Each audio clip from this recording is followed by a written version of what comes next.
বলে কি জানাজার লোক মাঠে দাঁড়ায় আছে, কয়ে লাশ আসছে, কি কয় লাশ আসছে, না সিরসাব আসছে তা কয় না, মানুষটা আসছে তা কয় না, হুজুর আসছে তা বলে না, কি বলে লাশ আসছে, লাশ বলে আমাকে, আমার নামটাও তখন থাকে না, ঠিক কি ঠিক না? আমার বডি আছে, হাত আছে, পা আছে, মাথা আছে, অঙ্গ প্রত্যঙ্গ সব আছে, নাই শুধু ভিতরে আর একটা জিনিস, সেই জিনিসটা না থাকার কারণে আমার সব কিছু চলে গেছে, আমার নামটা পর্যন্ত না, আমারে মানুষ পর্যন্ত বলে না, আমাকে বলে লাশ। এই যত সুদীয় প্রতিষ্ঠান আছে না, আহসানুল ফতোয়ার ভিতরে লিখছে যে কোনো সুদীয় প্রতিষ্ঠান, আমি নাম বলবো না, যে কোনো সুদ লেনদেনের প্রতিষ্ঠানে যদি কেউ চাকরি করে, যদি চাকরি করে, জেনুইন ডিউটি করে, নামাজ পড়ুক, রোজা রাখুক, হজ করুক, জাকাত দিক, কুরবানি করুক, যা কিছু করুক, কোরআন পড়ুক, হাদিস পড়ুক, তবলিগি যাক, সরমুনাই যাক, মাদ্রাসা করুক, মসজিদ করুক, যাই করুক না কেন, যদি সুদের প্রতিষ্ঠানে চাকরি করে, জেনুইন ডিউটি করে, কইরে এরপরে বেতন পায়, ওই বেতনের টাকায় দিয়ে যদি কুরবানিতে ভাগ থাকে, বাকি 7 ভাগই 6 ভাগই মিলে 7 ভাগই মিলে কুরবানি, ওর একার টাকার কারণে বেতনের টাকায় দিয়ে যদি ভাগই থাকে, তাহলে বাকি 6 ভাগের কুরবানি বাতিল।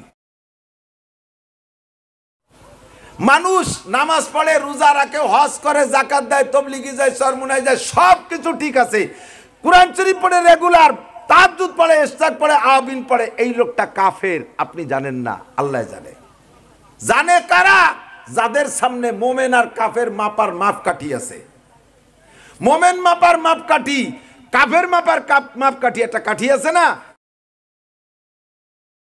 ومن يضلل فلن تجد له وليا مرشدا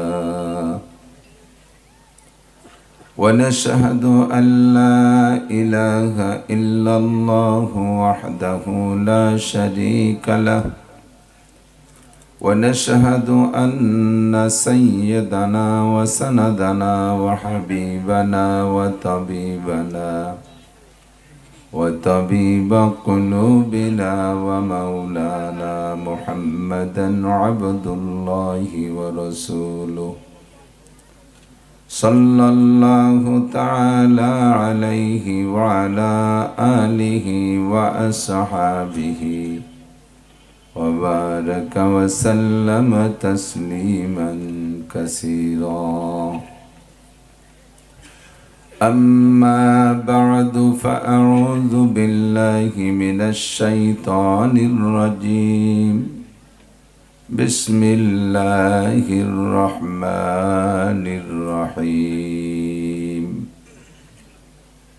وأقم الصلاة طرفي النهار وزلفا من الليل إن الحسنات يذهبن السيئات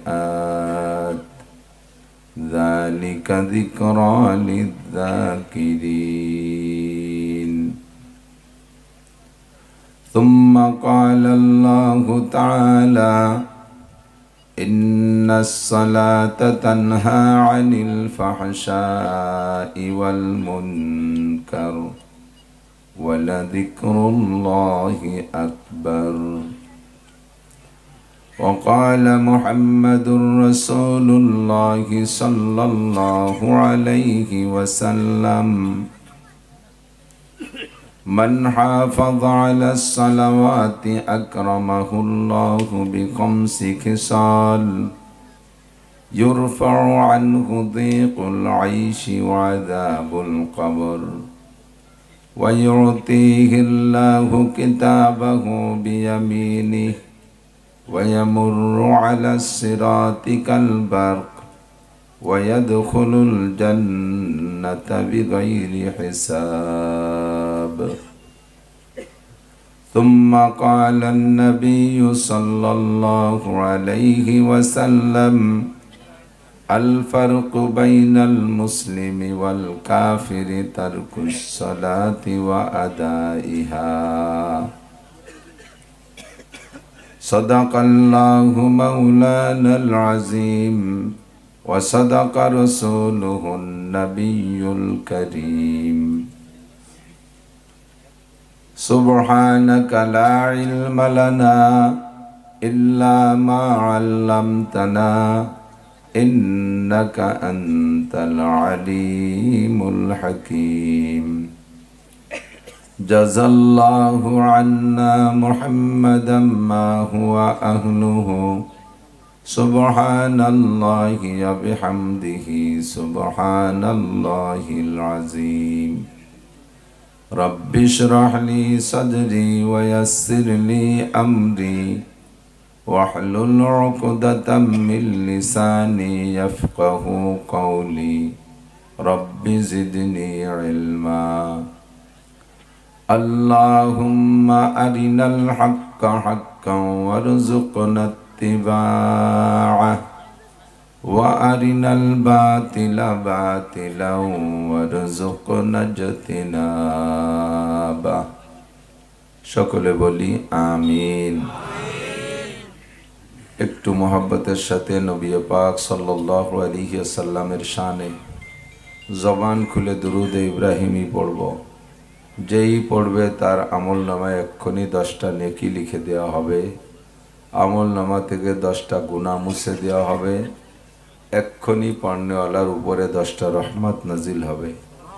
সকলে পড়ব দুরূদ ইব্রাহিমী। আল্লাহুম্মা সাল্লি আলা মুহাম্মাদিন ওয়া আলা আলি মুহাম্মাদ কামা সাল্লাইতা আলা ইব্রাহিম ওয়া আলা আলি ইব্রাহিম ইন্নাকা হামিদুম মাজিদ। اللهم بارك على محمد وعلى آل محمد كما باركت على إبراهيم وعلى آل إبراهيم إنك حميد مجيد।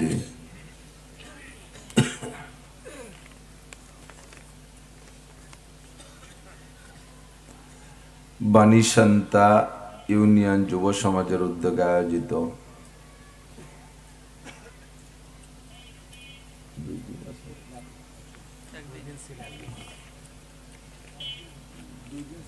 আজকের নুরানি কোরআনী তাফসিরুল কোরআন মাহফিলের সম্মানিত সভাপতি,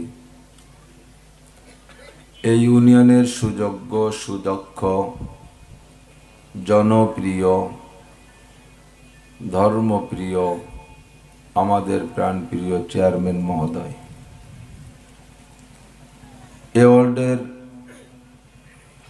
যোগ্য মেম্বার সাহেব, দাওয়াতি উলামায়ে কেরাম, অন্যান্য উলামায়ে কেরাম, আইম্মায়ে মাসাজিদ, প্রাণপ্রিয় দেশবাসী, পর্দার আড়ালে বসে থাকা মা ও বোনেরা,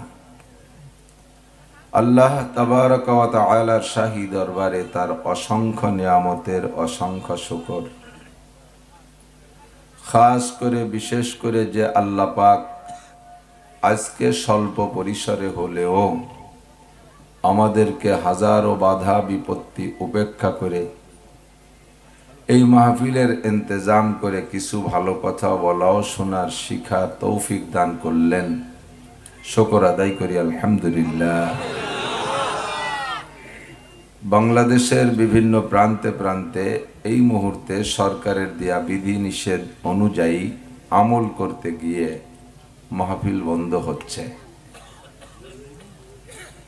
আপনাদের ইউনিয়নের সুযোগ্য চেয়ারম্যান সাহেবের সহযোগিতায় উনি উপর থেকে সেভাবেই যোগাযোগ করেই নিয়ে আসছেন, আজকের মাহফিলের এতটুক ইন্তজাম করার সুযোগ পেয়েছেন। এজন্য আমরা ওনার জন্য দোয়া করি। হাদিসে আসছে মাল্লাম ইয়াশকুরিন নাস লাম ইয়াশকুরিল্লাহ, যে মানুষের শুকর আদায় করতে পারে না সে আল্লাহর শুকর আদায় করতে পারে না। অনেক জায়গায় চেয়ারম্যান সাহেবরা বাধাও দিচ্ছে, এমপি সাহেবরা বাধা দিচ্ছে, নিষেধ করতেছে, উপজেলা চেয়ারম্যান সাহস পাচ্ছে না। তো আমাদের এখানে চেয়ারম্যান সাহেবের সহযোগিতা, মেম্বার সাহেব পাশে আছেন, ধার্মিক মুসলমান মানুষ, নামাজি মানুষ, আল্লাহওয়ালা মানুষ, উলামায়ে কেরামদের বন্ধু, আমাদের ধর্মপ্রাণ ভাই এই ইন্তজাম করেছেন। এজন্য আমরা ওনার জন্য খাসভাবে দোয়া করব, আল্লাহ তাআলা যেন ওনাকে হাত্তাল মৌত, মরণকাল পর্যন্ত ধর্মের এই খেদমত করে যাওয়ার তৌফিক দান করে। সবাই বলে আমিন। এমনই এক মহামারী বিশ্বব্যাপী, এখানে আমাদের সকলকেই এ ব্যাপারে কথা বলতে হবে। চেয়ারম্যান সাহেবও বলেছেন, এখানে টেবিলের উপরেও ব্যবস্থা আছে, সরকারি বিধিনিষেধ মাস্ক ব্যবহার করা এটা দৈনন্দিন আমার আপনার জন্যে প্রয়োজন। রাস্তাঘাট, বাংলাদেশের রাস্তা মাটির রাস্তা, ধুলোবালির রাস্তা, ধুলোবালি উড়িয়ে আসে, নাকের মধ্যে ঢোকে, এতে আমাদের শারীরিক ক্ষতি হয়। রাস্তাঘাটে ধুলোবালুর ভিতরে জীবাণু থাকে, বিভিন্ন প্রকার ভাইরাস থাকতে পারে, সেগুলো ঢুকতে পারে। কাজেই তার থেকে প্রাথমিক প্রাথমিক একটা প্রোটেক্ট হিসাবে মাস্ক ব্যবহার করা এটা দোষের কিছু না। পাশাপাশি আমরা যখন যেটা আসে তখন তার পিছনেই ঘাটাঘাটি করি, আর তখন তার পিছনে যা আছে তা খুঁজে বের করি। এখন পাইলাম মাস্ক ব্যবহার করা সুন্নাত, বলেন না আলহামদুলিল্লাহ। এই সুন্নাত নবী পাক ১৫০০ বছর আগে বলেছেন, কিন্তু এতদিন সে কথা কেউ গুরুত্ব দেয়নি। যখন করোনায় ধাওয়া শুরু করছে, এই সময় স্বাস্থ্যের দিক তাকাইয়া সেটাকে সুন্নত মনে না করে স্বাস্থ্যবিধি অনুযায়ী আমলে নিয়ে আসছে। তবে যে কোনোভাবে একটা সুন্নত তো আমলে আসলো। তো নবী কিভাবে বললেন? হুজুর বলেছেন, যখন তোমরা হাসি দাও তখন মুখে হাত দাও, এ কথা শুনছেন না? যখন তোমরা কাশি দাও মুখে হাত দাও, যখন তোমরা হাই তোলো, হাম ছাড়ো, তখন মুখে হাত দাও, এটা শুনছেন না আগে? তো এটাই মাস্ক, এটাই মাস্ক। তো এই মাস্কের কথা ১৫০০ বছর আগে আমাদের নবী বলেছেন, এখন আমরা সেটা আমলে আনতে পারলাম, বলেন আলহামদুলিল্লাহ। সাথে সাথে একটু খেয়াল রাখতে হবে, আল্লাহ পাক বলেন, ইন্নাল্লাহা লা ইয়াগফিরু আন ইউশরাকা বিহি ওয়া ইয়াগফিরু মা দুনা যালিকা লিমান ইয়াশা। আল্লাহ পাক বলেন, ইন্নাশ শিরকা লাযুলমুন আযীম। নবী পাক বলেন, আখলিস দীনাকা ইয়াকফিকাল আমালুল কলিল। তোমার ইমানকে খাঁটি করো, আমার দিক লক্ষ্য করতে হবে। তোমার ইমানকে খাঁটি করো, অল্প আমলি নাজাতের জন্য যথেষ্ট হইবে। কথা বলুন। ইমানকে ফ্রেশ করো, ইমানকে পরিচ্ছন্ন করো, ইমানকে ভেজাল মুক্ত করো, অল্প আমলি নাজাতের জন্য যথেষ্ট হইবে। আমরা মাস্ক ব্যবহার করতে গিয়ে যেন আবার শিরিক না করে বসি, মুশরিক না হইয়া যাই। সুন্নত হিসেবে আমল করি, স্বাস্থ্যের প্রয়োজন হিসেবে আমল করি, সরকারি নির্দেশ হিসেবে আমাকে আমল করতেই হবে। সরকার আমাদের পক্ষে কিভাবে সুন্দর করে ডিজিটাল বাংলাদেশ গড়া যায়, আমাদের যাতায়াত ব্যবস্থা সুন্দর করার জন্য সরকার চেষ্টা করতেছে কিনা। আমরা ঘরে ঘরে যাতে নিয়মতান্ত্রিক বিদ্যুৎ পাই, যাতে আমাদের ঘরে হ্যারিকেন জ্বালানো না লাগে, আলগাবাতি না লাগে, এই ঘরে ঘরে বিদ্যুতায়ন করার জন্য সরকার কত কোটি কোটি টাকা খরচ করতেছে। আমাদের যাতায়াতের সুবিধার জন্য নদীতে নদীতে ব্রিজ, কালভার্ট কত কিছু করতেছে। পদ্মা সেতুর মতো এত বড় ঝুঁকি নিয়ে বিশাল পদ্মা সেতু প্রায় সম্পূর্ণ পথে নিয়ে গেছে। ঢাকা যারা গিয়েছেন তারা দেখেছেন, ঢাকা শহরের রাস্তাঘাট সব প্রায় দোতলা হয়ে যাওয়ার কায়দা। চট্টগ্রাম শহরে গিয়েছি, রাস্তাঘাট দোতলা হয়ে যাচ্ছে, জনসংখ্যা বেশি, জায়গার সংকুলন হচ্ছে না। যাতায়াতের সুবিধার্থে আমাদের জন্য এত ব্যবস্থা করতেছে, আমাদের জন্য অনেক অনেক কিছু সরকার করতেছে। 500 থানায় 500টা সরকারি মসজিদ নির্মাণ করতেছে কোটি কোটি টাকা খরচ কইরা। 64টা জেলায় সেরকম বড় এক একটা মসজিদ করতেছে, সব আমাদের ধর্মীয় অনুভূতিতে, জনসাধারণের সকলের খেদমতের জন্য। হিন্দু ভাইদের জন্য তাদের মন্দির টন্দিরের জন্য অনেক টাকাও সরকার দিচ্ছে, তাদের ধর্মীয় অনুভূতিতে সরকার সহযোগিতা করতেছে। কাজেই সরকার আমাদের জন্য যেটা করে সেটা অমঙ্গল নয়, আমাদের জন্য মঙ্গলের জন্যই করতেছে। সুতরাং আমাদেরকে মাস্ক ব্যবহার করতে বলতেছে, মাস্কটা ব্যবহার করা দরকার। আমিও মাস্ক ব্যবহার করি, পকেটে আমার মাস্ক আছে। ওয়াজের সময় মাস্ক ব্যবহার করলে তো ভালো দেওয়া যাবে না, কথা বাইতে যাবে, এই জন্য আপাতত খুলে রাখছি। আল্লাহু আকবার। মনে মনে খেয়াল রাখতে হবে, মাস্ক ব্যবহার করা যেমন সরকারি হুকুম, নবীর সুন্নাত, পাশাপাশি এর মধ্যে যেন শিরিক না হইয়া যায়। শিরিক কি হাদিসের মধ্যে আছে। আল্লাহ নবী বলেন লা আদওয়া ওয়ালা তিয়ারাতা ওয়ালা হামাতা ফিল ইসলাম। ইসলামের মধ্যে সোয়াইছে বলতে কিছু বিশ্বাস করে না ইসলাম। লা আদওয়া সোয়াইছে বলতে কিছু নাই, ওয়ালা হামাতা, হাম মানে বোম, বোম মানে উল্লু, উল্লু মানে বুতুম। রাতের বেলা বুতুম পাখি গাছের পাশে, বাড়ির পাশে যদি কুক কুক করে ডাকে, এইটা আমার মনে হয় শুধু বাংলাদেশে না, সৌদি আরবে ছিল, নইলেই হাদিস পালাম করতে। হাদিসের মধ্যে শব্দ আসলো সর্বকালে সর্বযুগের মানুষই এই রাতের বেলা বুতুম পাখির ডাকরে অন্য কিছু মনে করে। বাড়ির পাশে বুতুম পাখি কুক কুক করে ডাকলে আমরা মনে করি কোনো রোগ ব্যাধির সংবাদ নিয়ে আসছে, কাহারও যেন রোগ ব্যাধি হবে। এইটা আকীদা রাখা শিরকি গুনাহ। সোয়াইছে রোগকে সোয়াইছে মনে করা শিরকি গুনাহ। আর কি বলা তিয়ারাতা ফিল ইসলাম, লক্ষণ বলতে ইসলামে কিছুই নাই। সুলক্ষণ আর কুলক্ষণ এরকমটা হিসাব করে না অনেকে, অনেক জাতি আছে সুলক্ষণ কুলক্ষণ হিসাব করে। এই মাসে বিয়ে নাই, ভাদ্র মাসে বিলেই পার করতে নাই। সকালবেলা বাড়িতে হাঁটা দিলে বাড়িতে বেরোনোর সময় যদি হোঁচট খায় তাই যাত্রা ভালো শুভ না, কুলক্ষণ মনে করে ফিরে চলে আসে। এমন করে ইসলামের মধ্যে কোন লক্ষণ বিশ্বাস করা শিরকি গুনাহ। লা আদওয়া, যেটা বলবো বলে হাদিস বলেছি সোয়াইছে, সোয়াইছে বলতে কিছু বিশ্বাস করলে ঈমান নষ্ট হয়ে যাবে। ও দোস্ত, বাস্তবে আমরা দেখি, বাস্তবেও দেখি, এই যে করোনা, এইটা যদি সোয়াইছেই হইতো তাহলে বাংলাদেশের মানুষ একটাও বাঁচত না। করোনা অবশ্যই রোগ। আমি মাস্কের কথা আগেই বলে নিছি, সকলে ব্যবহার করবেন, আমিও করি। পাশাপাশি সরকারের যেহেতু কড়া নির্দেশ, কেউ মাস্ক ছাড়া থাকবেন না, সবাই অবশ্যই ব্যবহার করবেন। ফাঁকে খেয়াল রাখবেন যেন আমার এইটা শিরিক না হইয়া যায়। ইসলামে সোয়াইসেকে বিশ্বাস করে না। যদি সোয়াইসে রোগ হইতো করোনা, তাহলে বাংলাদেশের কেউ বাঁচত না। বাংলাদেশের মানুষের মতো অনিয়ম জাতি সারা পৃথিবীতে নাই, কিচ্ছু মানে না। পুলিশ দেখলে পুলিশ ধরে বেলায় তোর মাস্ক কয় পকেটে আছে, কেন পকেটে পড়িস নাই কেন? কয় পড়ার কথা তো কিতাবে পাই না।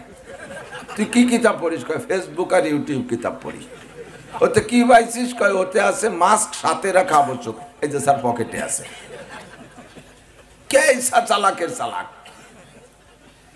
ও দোস্ত, আটলান্টিক মহাসাগরের চরের পরে যদি থাকো আর করোনা যদি তোমার নামে বরাদ্দ থাকে, কোনো মাধ্যম লাগবে না, সে জায়গা করোনা যাইতে পারে কি পারে না? সীসা ঢালা প্রাচীরের মধ্যে লুকায় থাকবা, সে জায়গাও করোনা ঢুকতে পারে। পাহাড়ের চূড়ায় লুকাইবা, সে জায়গাও করোনা যাইতে পারে। যত সুরক্ষিত জায়গায় তুমি থাকো না কেন, আল্লাহর পক্ষ থেকে যদি বরাদ্দ থাকে তাহলে করোনা ধরবেই ধরবে। পাশাপাশি হাদিসের মধ্যে আছে, হাদিসে কুদসি আল্লাহ পাক বলেন আনা ইনদা জন্নে আবদি বি, আমার দিক আনা ইনদা জন্নে আবদি বি। অনেক সময় আমরা বলি দেখছি তো, আসলেই আমরা সবাই ভালো ছিলাম, ওই বাড়ি একটা করোনার রোগী মারা গেছে, সেইটা দেখতে যাইয়া ওই বাড়িতে করোনা নিয়ে এসে পরে আমাদের বাড়ির সবাই রয়েছে। এরকম অনেক সময় দেখা যায়। এ ব্যাপারে আল্লাহ বলেন আনা ইনদা জন্নে আবদি বি, বান্দা আমার সম্পর্কে যেমন ধারণা করে আমি বান্দার সাথে তেমন আচরণ করি। বাড়ির পাশে কাউ উড়িয়ে যায় ডাকতে ডাকতে, কাক কয় কি যেন দুঃসংবাদ দিয়ে গেল। তা কাকে তো ডাকবেই, কাকা কইয়ে, তাই সে কি কোরআন শরীফ পড়তে যাবে নাকি? তুমি মুসলমান হইয়া জীবনে আলহামদুলিল্লাহ পারো না, আর কাউ ডাকেন কাকা করতে গেল, তাই তুমি তারপর শিখে গেছো। কাকে তো কাকা করতে যাবে। যদি তুমি মনে করো কাকের ডাকের মধ্যে সুর খারাপ করো দুঃসংবাদ, তাহলে আসবে। যদি মনে করো ভুতুম পাখি ডাকলে রোগ হবে, তাহলে তোমার হবে। যদি মনে করো করোনা সোয়াইছে, তাহলে তোমার করোনা হবে সোয়াইসের কারণে, কাহারোর সাথে স্পর্শ করার কারণে হবে। আর যদি মনে করে এগুলো কিছুই না, সমস্ত ক্ষমতার মালিককে ফাআলুল লিমা ইউরিদ আলা কুল্লি শাইইন কাদির, যা কিছু করেন আমার আল্লাহ, যা করার ইচ্ছা করেন তাহা করেন আমার আল্লাহ।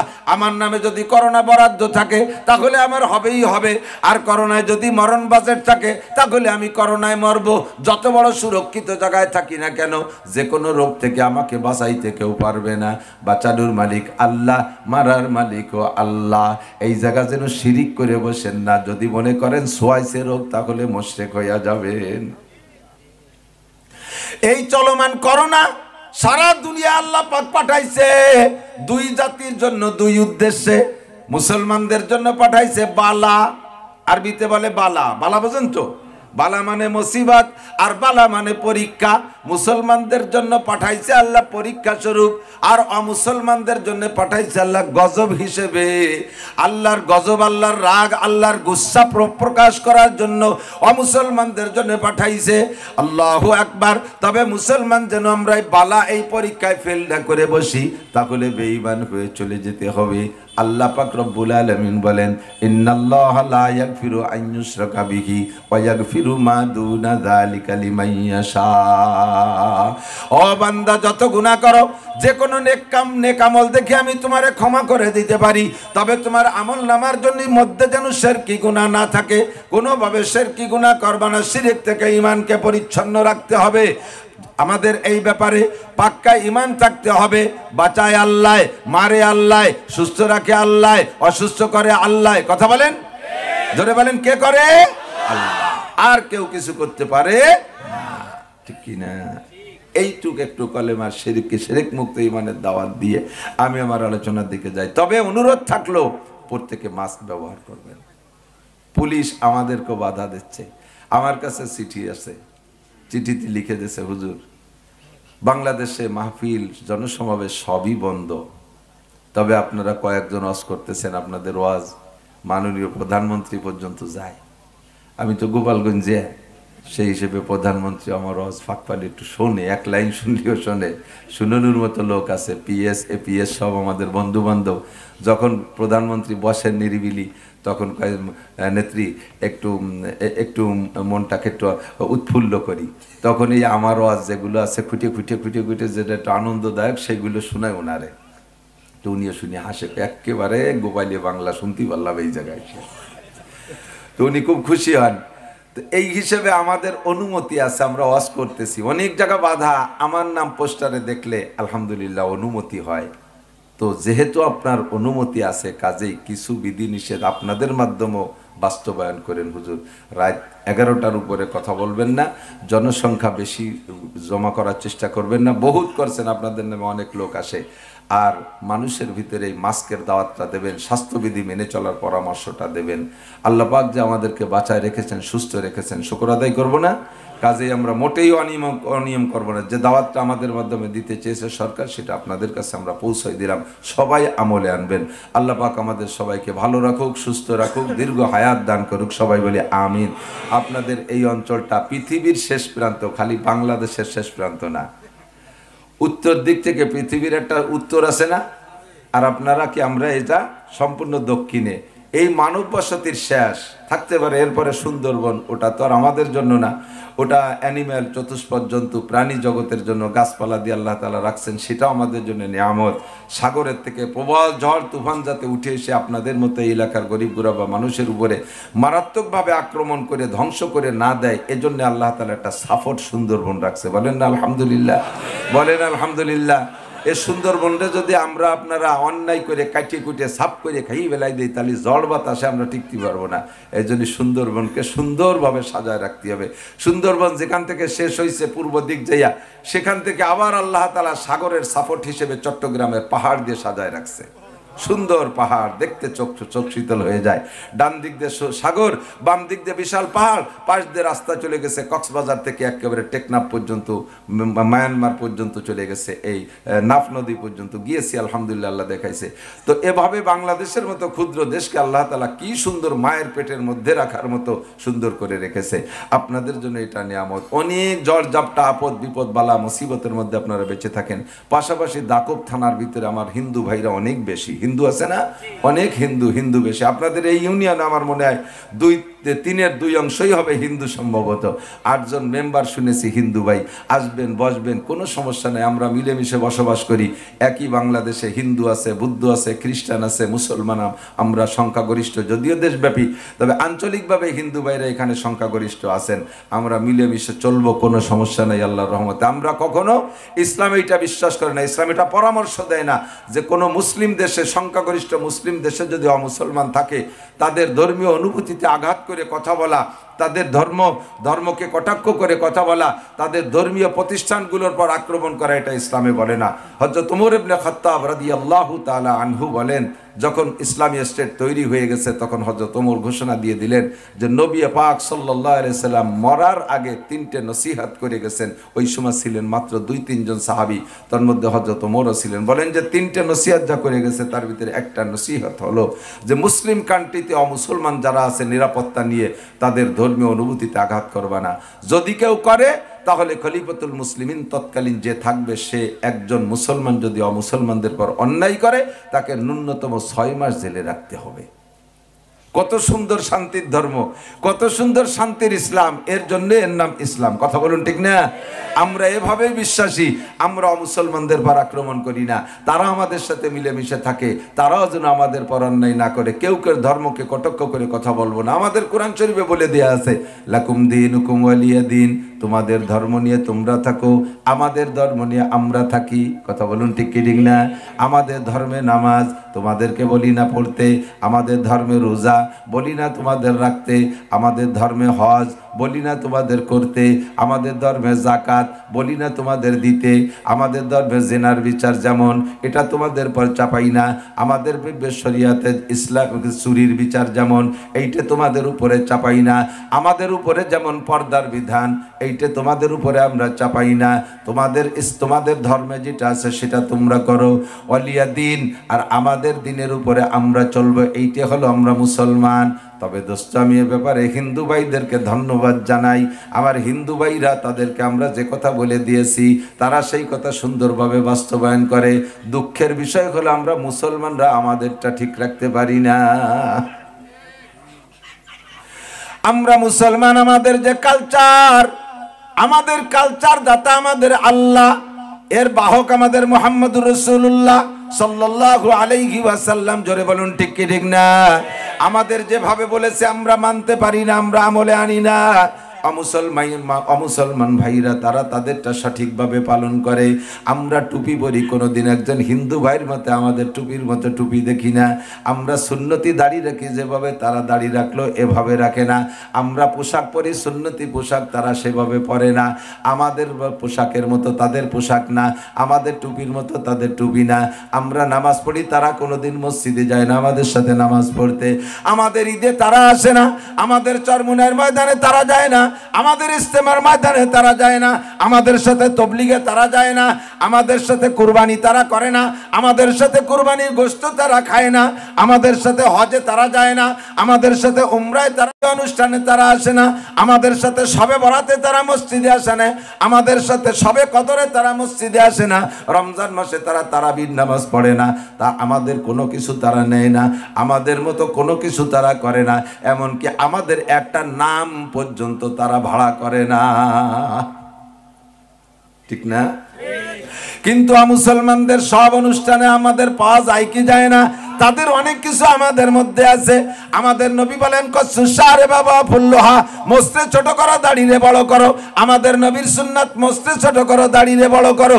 আমরা মোছও রাখি না, দাড়িও রাখি না, মোছ কাটির সাথে দাড়িও কাইটা ফেলি।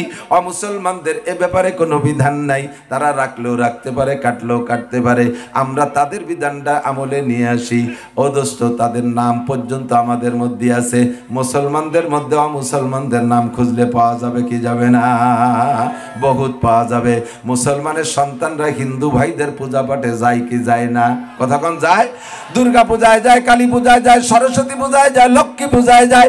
তাদের পোশাকের মতো তোমার পোশাক, তাদের আচরণের মতো তোমার আচরণ, তাদের ভিতরে যেমন বাসাকুটা নাই তোমাদের মধ্যে তেমন নাই। তাদের অনেক কিছু তোমরা নিয়ে আসছো, তোমাদের কোরআন শরীফের ওয়াজ তারা আমল করে, কিন্তু তোমরা আমল করো না।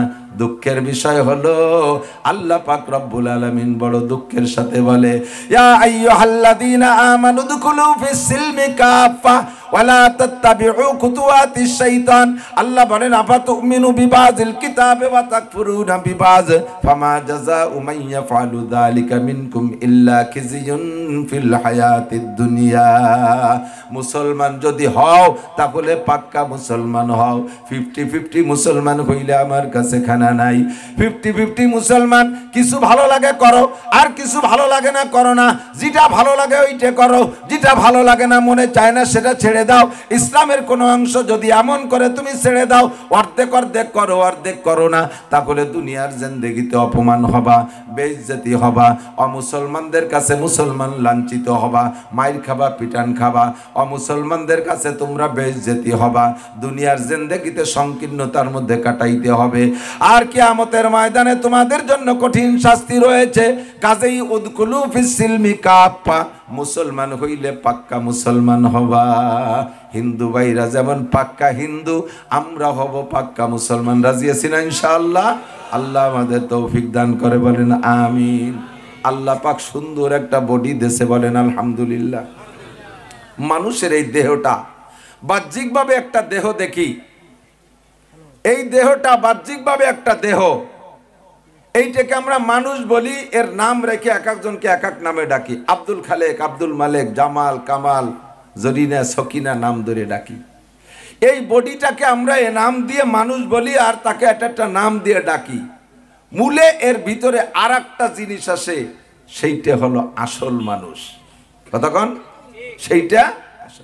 সেইটা যতক্ষণ এই দেহের মধ্যে থাকে অতক্ষণ এইটারে মানুষ বলি আর এইটারে নাম ধরে ডাকি। সেইটুক যদি ভিতরে না থাকে তখন আমারে নামও কয় না, মানুষও বলে না। আমি এই অবস্থায় আছি, যদি মারা যাই সঙ্গে সঙ্গে আমার জানটা চলে যায়, আমাকে সম্পর্কে বলে কি, জানাজার লোক মাঠে দাঁড়ায় আছে, কয়ে লাশ আসছে। কি কয়? লাশ আসছে। না শিরসাব আসছে তা কয় না, মানুষটা আসছে তা কয় না, হুজুর আসছে তা বলে না, কি বলে? লাশ আসছে, লাশ বলে আমাকে। আমার নামটাও তখন থাকে না। ঠিক কি ঠিক না? আমার বডি আছে, হাত আছে, পা আছে, মাথা আছে, অঙ্গ প্রত্যঙ্গ সব আছে, নাই শুধু ভিতরে আর একটা জিনিস। সেই জিনিসটা না থাকার কারণে আমার সব কিছু চলে গেছে। আমার নামটা পর্যন্ত না, আমারে মানুষ পর্যন্ত বলে না, আমাকে বলে লাশ। তাহলে বোঝা যায় দোস্ত, এই ফ্রেমটাই, বডিটা মানুষ না। মানুষ হলো ভিতরে যে জিনিসটা ছিল থাকার কারণে আমারে মানুষ বলতো, নাম বলতো। যে জিনিসটা চলে যাওয়ার কারণে এখন মানুষও কয় না, নামও কয় না। ওইটা হলো আসল মানুষ। ঠিক না? ওইটা হলো আসল মানুষ। এই ফ্রেমটা আসল মানুষ নয়। এবার আমরা এই ফ্রেমটার জন্য একরকম যত্ন করি, ফ্রেমটার জন্য যত্ন করি। এই বডিটার ভিতরে রোগ ব্যাধি হলে, এই বডিটার মধ্যে রোগ ব্যাধি হলে চিকিৎসা করি। আর বডির মধ্যে রোগ যাতে না ঢোকে এর জন্য আমরা প্রতিরোধ ব্যবস্থা করি। কথা বলেন? এইটাকে সুস্থ রাখার জন্য মাস পড়ছি, তদবির করি, চিকিৎসা করি, যা কিছু করি বডিটাকে সুস্থ রাখার জন্যই করি। এই বডিটাকে সুন্দর রাখার জন্য, শান্তিতে থাকার জন্য দুইটা পদ্ধতি অবলম্বন করি। একটা হলো প্রতিরোধ ব্যবস্থা, আর একটা হলো কি বলা হয়, সেইকে সুস্থ রাখার জন্য একটা হলো প্রতিরোধক, আর একটা হলো প্রতিষেধক। প্রতিরোধক হলো যাতে আমার শরীরের মধ্যে কোনো প্রকার রোগ ব্যাধি না ঢোকে, এর জন্য একটা প্রতিরোধ ব্যবস্থা করি।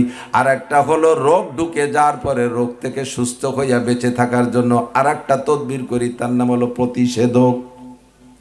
প্রতিরোধক ব্যবস্থা যেমন আমরা বেঁচে থাকার জন্য সরকার আমাদের বলেছে মাস্ক ব্যবহার করো। এরপরে টিকা আসছে, টিকা নিচ্ছেন না আপনারা? অনেকেই টিকা নিয়েছেন, যারা টিকা বাকি আছেন টিকা নিয়ে নেবেন। আমিও 2টা টিকা নিয়ে সনদ সংগ্রহ করেছি। এই 2টা মাধ্যম আমাদেরকে সুস্থ থাকার জন্য সরকার প্রথম ব্যবস্থা নেয় হলো প্রতিরোধক। আমিও সেই প্রতিরোধকের সাথে একমত। দেখেন মাঝে মাঝে আছে গ্রামে গ্রামে টিকাদান অনুষ্ঠান হয়, টিকা দেয় না, টিকা দেয়, বাচ্চাদেরকে টিকা দেয়। যে বাড়ি টিকা দেবে তার আগে এলাকায় মাইকিং করে দেয় যে অমুক বাড়ি টিকা দেওয়া হবে। যে বাড়ি টিকা দেয় টিকা সেন্টারের ওই বাড়ির সামনে দেখবেন বড় একটা হলুদ ব্যানার টানায়, দেখছেন না? হলুদ বড় একটা ব্যানার টানায়। ওই ব্যানারের মাঝখানে দেখবেন গোল একটা বৃত্ত আছে, বৃত্তের মাঝখানে একটা ছোট্ট বাচ্চার ছবি আছে না নাই? ওই বাচ্চার ছবিটা মাঝখানে চতুর্দিক দিয়ে একটা বৃত্ত, গোল একটা গোলাকার বৃত্ত, ওই বৃত্তর 6 দিক দিয়ে দেখবেন 6টা তীরের ছবি, 6টা তীর আঁকা আছে, আছে না? এর অর্থ হলো কি, এই বিশাল ব্যানারটা হলো বিশাল দুনিয়া, মাঝখানে যে বৃত্তটা দেওয়া হয়েছে ওইটা হলো মানুষের হায়াতের এরিয়া, হায়াতের সীমানা। হায়াতের সীমানার মাঝখানে মানুষটা আছে। এই হায়াতের সীমানা ভেদ করে দুনিয়ার থেকে চতুর্দিক থেকে 6 দিক থেকে তার দিকে 6টা রোগে আক্রমণ করতেছে। ওই 6টা রোগের থেকে যদি বাঁচতে হয় তাহলে একটা টিকার ব্যবস্থা করছে মেডিকেল সায়েন্সের বিজ্ঞানীরা। সময় মতো যদি টিকাটা ব্যবহার করা হয় তাহলে 6টা রোগের থেকে প্রতিরোধ হয়, 6টা রোগ থেকে সে বাঁচতে পারে। আল্লাহ বাঁচালি 6টা রোগের থেকে সে বেঁচে থাকতে পারে। এর নাম হলো প্রতিরোধক। যেমন আমরা এখন টিকা নিছি প্রতিরোধক হিসেবে, ওই ছোট বাচ্চাকে টিকা দেয় তার 6টা রোগের থেকে বাঁচার জন্য প্রতিরোধক হিসেবে। 6টা টিকা নেওয়ার পরেও আরো তো দুনিয়ায় কত রোগ আছে, যে কোনো রোগ তার বড় হলে শরীরে হয় কি হয় না? আমরা যারা ছোটবেলায় টিকা নিয়েছি বড় হওয়ার পরে অনেক রোগে রোগাক্রান্ত হই। ও দোস্ত, এই রোগ ভিতরে একবার ঢুকে যাওয়ার পরে যদি কোনো রোগ তার মধ্যে হয়, এবার সুস্থ হওয়ার জন্য যে তদবির নেওয়া হয়, চিকিৎসা নেওয়া হয়, একে বলা হয় প্রতিষেধক। শরীরকে বাঁচানোর জন্য যেমন, সুস্থ থাকার জন্য যেমন 2টা পদ্ধতি, 1 নম্বরে প্রতিরোধক ব্যবস্থা নেওয়া, 2 নম্বরে প্রতিষেধক চিকিৎসা নিয়ে সুস্থ হওয়া। সেম এই বডিটার জন্য যেমন রুহানি একটা বডি আছে, যেইটা হলো আসল মানুষ, আমার রুহটা, ওরও 2 প্রকার, ওর জন্য 2 প্রকার ব্যবস্থা নিতে হবে। একটা হলো প্রতিরোধক আর একটা হলো প্রতিষেধক। আগে রুহের ভিতরে, কলবের ভিতরে, নফসের ভিতরে কোনো প্রকার রোগ যাতে ঢুকতে না পারে, এর জন্য একটা প্রতিরোধক ব্যবস্থা নিতে হবে। আল্লাহ পাক রব্বুল আলামিন কোরআনে কারীমের মধ্যে সে প্রতিরোধক ব্যবস্থা রেখেছেন। 2 নম্বর রোগ ঢুকে যাওয়ার পরে এই রোগ থেকে মুক্তি পাওয়ার জন্য একটা প্রতিষেধক ব্যবস্থা। এবার আমাকে আগে প্রতিরোধক জানতে হবে। আমার নফস, আমার কলব, এই কলব যদি ভালো থাকে তাহলে আমার সব ভালো, আর কলব খারাপ হয়ে গেলে সব খারাপ। কথা বলেন ঠিক কি ঠিক না? আল্লাহর নবী বলেন, আলা ইন্না ফিল জাসাদি লামুদগা ইযা সালুহাত সালুহাল জাসাদু কুল্লুহু ওয়া ইযা ফাসাদাত ফাসাদাল জাসাদু কুল্লুহু আলা ওয়াহিয়াল কলব। ও বান্দা, তোমার কলব আর তোমার জান আর রূহ কি জিনিস তুমি শুনে নাও। তোমার বাম দুধের 2 আঙ্গুল নিচে সিনার মধ্যে একটা গোশতের টুকরা আছে, ইংরেজিতে বলা হয় হার্ট, বাংলায় বলে হৃৎপিণ্ড, আর আরবিতে বলে কলব। ওই কলবটা হলো আসল জায়গা। ওই কলব যদি তোমার ঠিক থাকে তাহলে তোমার সারা শরীর ঠিক, আর কলব যদি খারাপ হয়ে যায় তাহলে সব খারাপ হয়ে যায়। কলব যদি ভালো থাকে, চক্ষু ভালো থাকে, খারাপ কিছু দেখতে মনে চায় না। কলব যদি ভালো থাকে, জিহ্বা ভালো থাকে, খারাপ কিছু বলতেও পারে না জিহ্বায়, খারাপ কিছু নাপাক খাইতেও পারে না জিহ্বায়। কলব ভালো থাকলে তোমার হাত ভালো থাকে, হাতে অন্যায় করতে পারে না। কলব ভালো তো তোমার কান ভালো, তোমার কান দিয়ে খারাপ কিছু শুনতে পারে না। কলব ভালো তো তোমার পা ভালো, কলব ভালো হলে পা ভালো, খারাপ জায়গা তোমার পা যেতে পারে না। আর কলব যদি খারাপ হয়ে যায় তাহলে সারা শরীরের সমস্ত অঙ্গ প্রত্যঙ্গ অন্যায় করা শুরু করে, সব জায়গা নষ্ট হয়ে যায়। কথা বলুন ঠিক কি ঠিক না? ও দোস্ত, শরীরের অনেক অঙ্গে স্ট্রোক করে। হাত স্ট্রোক করে, একটা হাত পড়ে যায়। পা স্ট্রোক করে, একটা পা পড়ে যায়, একটা সাইড স্ট্রোক করে। এবার যদি হার্ট স্ট্রোক করে, কলব স্ট্রোক করে, তাহলে মানুষ তাৎক্ষণিক মারা যায়। কথা বলেন ঠিক কি ঠিক না? হার্ট স্ট্রোক হলো সবচাইতে বড় মারাত্মক স্ট্রোক। হার্ট স্ট্রোক করলে একেবারে পুরো শরীরের সবকিছু নষ্ট করে দেয়।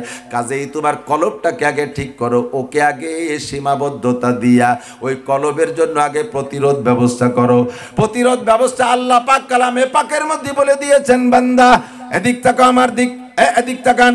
আল্লাহ পাক বলেন প্রতিরোধ ব্যবস্থা হলো ইন্নাস সালাতা তানহা আনিল ফাহশাই ওয়াল মুনকার ওয়ালা যিকরুল্লাহি আকবার। 6 রোগের থেকে বাঁচার জন্য যেমন একটা টিকা, আমার জীবনে চতুর্দিক দিয়ে লক্ষ লক্ষ রোগ আমার মধ্যে ঢুকতেছে।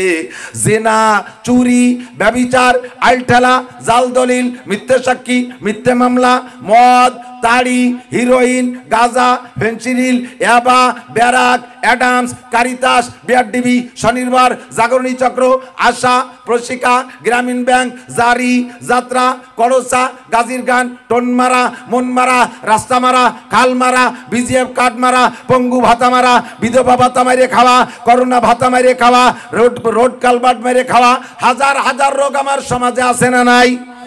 জোরে বলেন আছে না নাই? এই সব রোগগুলো হলো কলবের রোগ। এই সমস্ত রোগ থেকে বাঁচতে হইলে এক একটা যদি রোগ ঢুকে যায় তার জন্য প্রতিষেধক কি আছে সেটা পরে বলবো।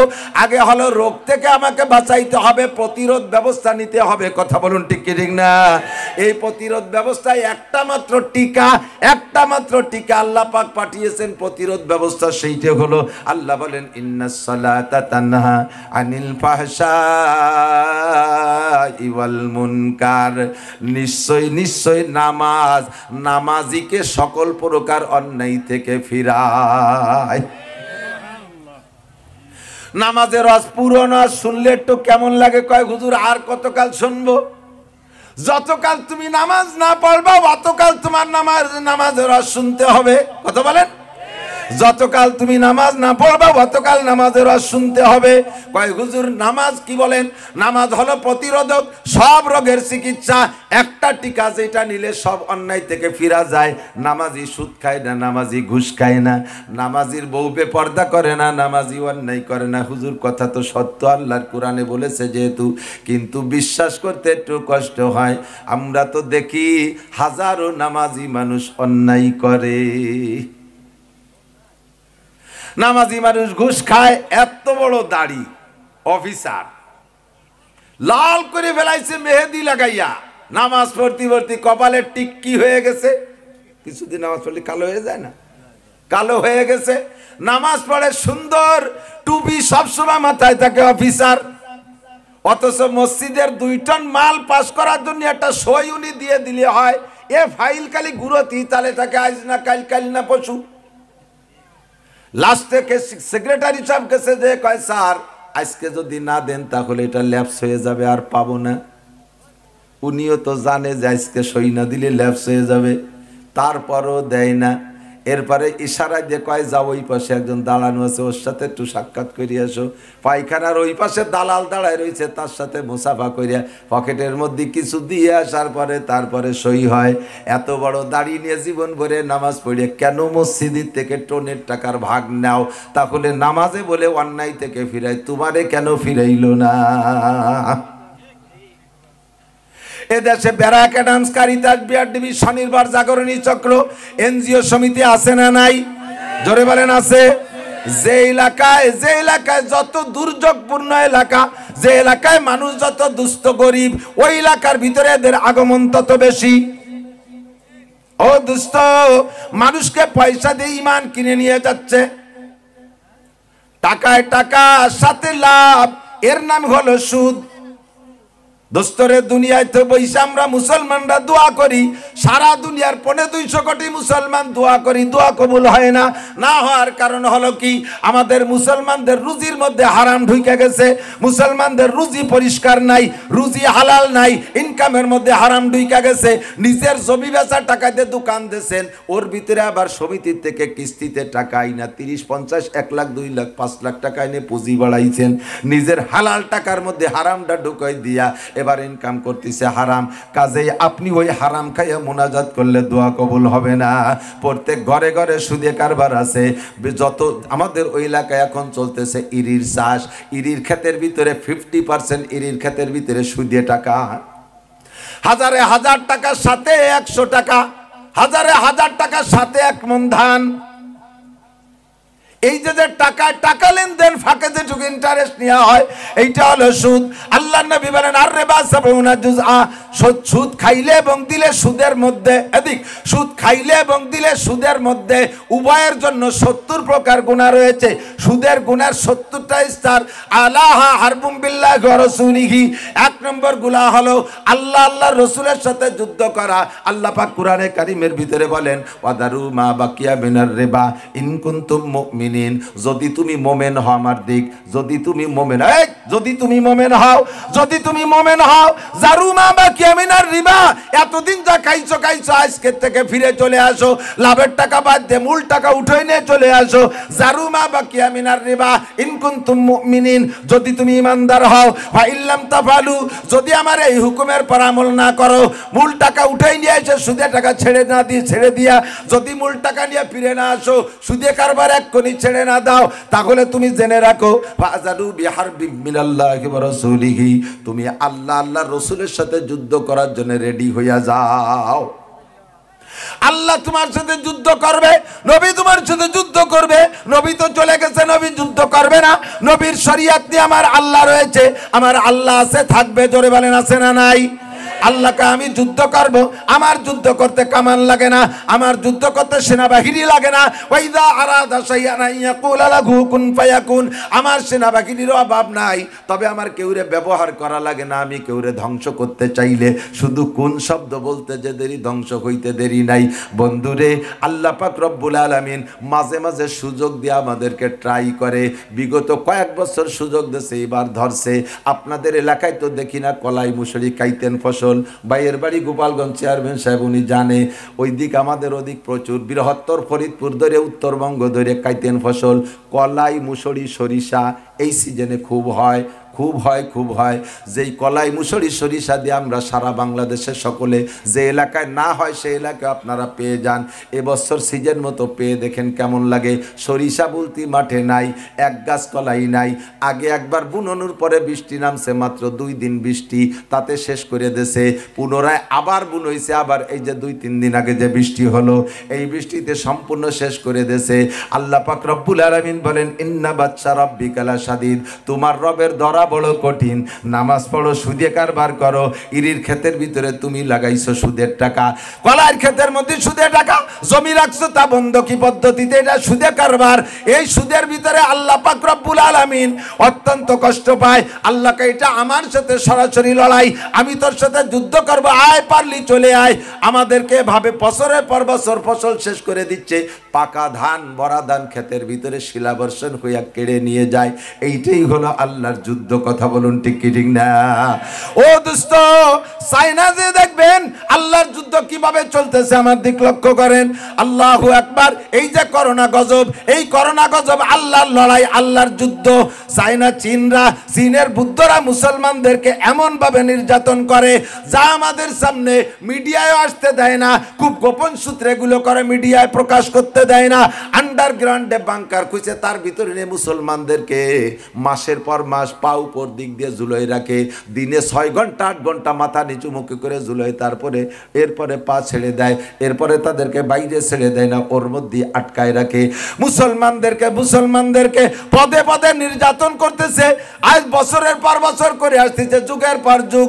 মুসলমান প্রতিবাদ করতে পারে না, শুধু আল্লাহর কাছে কান্দে, মাতা নাসরুল্লাহ, আল্লাহ তোমার সাহায্য কবে আসবে?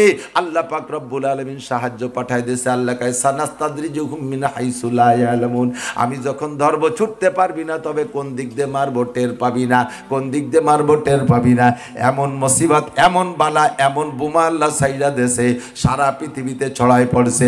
আমেরিকালারা মুসলমান মারে, ইরাকে মুসলমান মারে, আফগানে মুসলমান মারে, ফিলিস্তিনে মুসলমান মারে, ফিলিপাইনে মুসলমান মারে, বার্মায় মুসলমান মারে, কাশ্মীরে মুসলমান মারে, চায়নায় মুসলমান মারে, বিশ্বের প্রান্তে প্রান্তে মুসলমান মারে। মুসলমানরা আল্লাহ পাক রব্বুল আলামিনের কাছে মুনাজাত করে, মাইর খাইছে এতদিন, তাও তোমাদের স্বভাবের দোষে মুসলমান, তোমরা ইসলামকে মজবুতের সাথে ধরে রাখতে পারো না, ইসলাম তোমাদের ভালো লাগে না, মুসলমান হইয়া ইসলামিক কালচার তোমার ভালো লাগে না, অমুসলমানদের কালচার ভালো লাগে। তোমারে দেখলে বোঝা যায় না তুমি মুসলমানের সন্তান, অমুসলমানের সন্তান তোমারে চেনা যায় না। কাজেই অমুসলমানদের কাছে মাইর খাইছো, তবুও তুমি তো কলেমা পড়া মুসলমান, আমি তোমার পক্ষে একবার যুদ্ধ করব।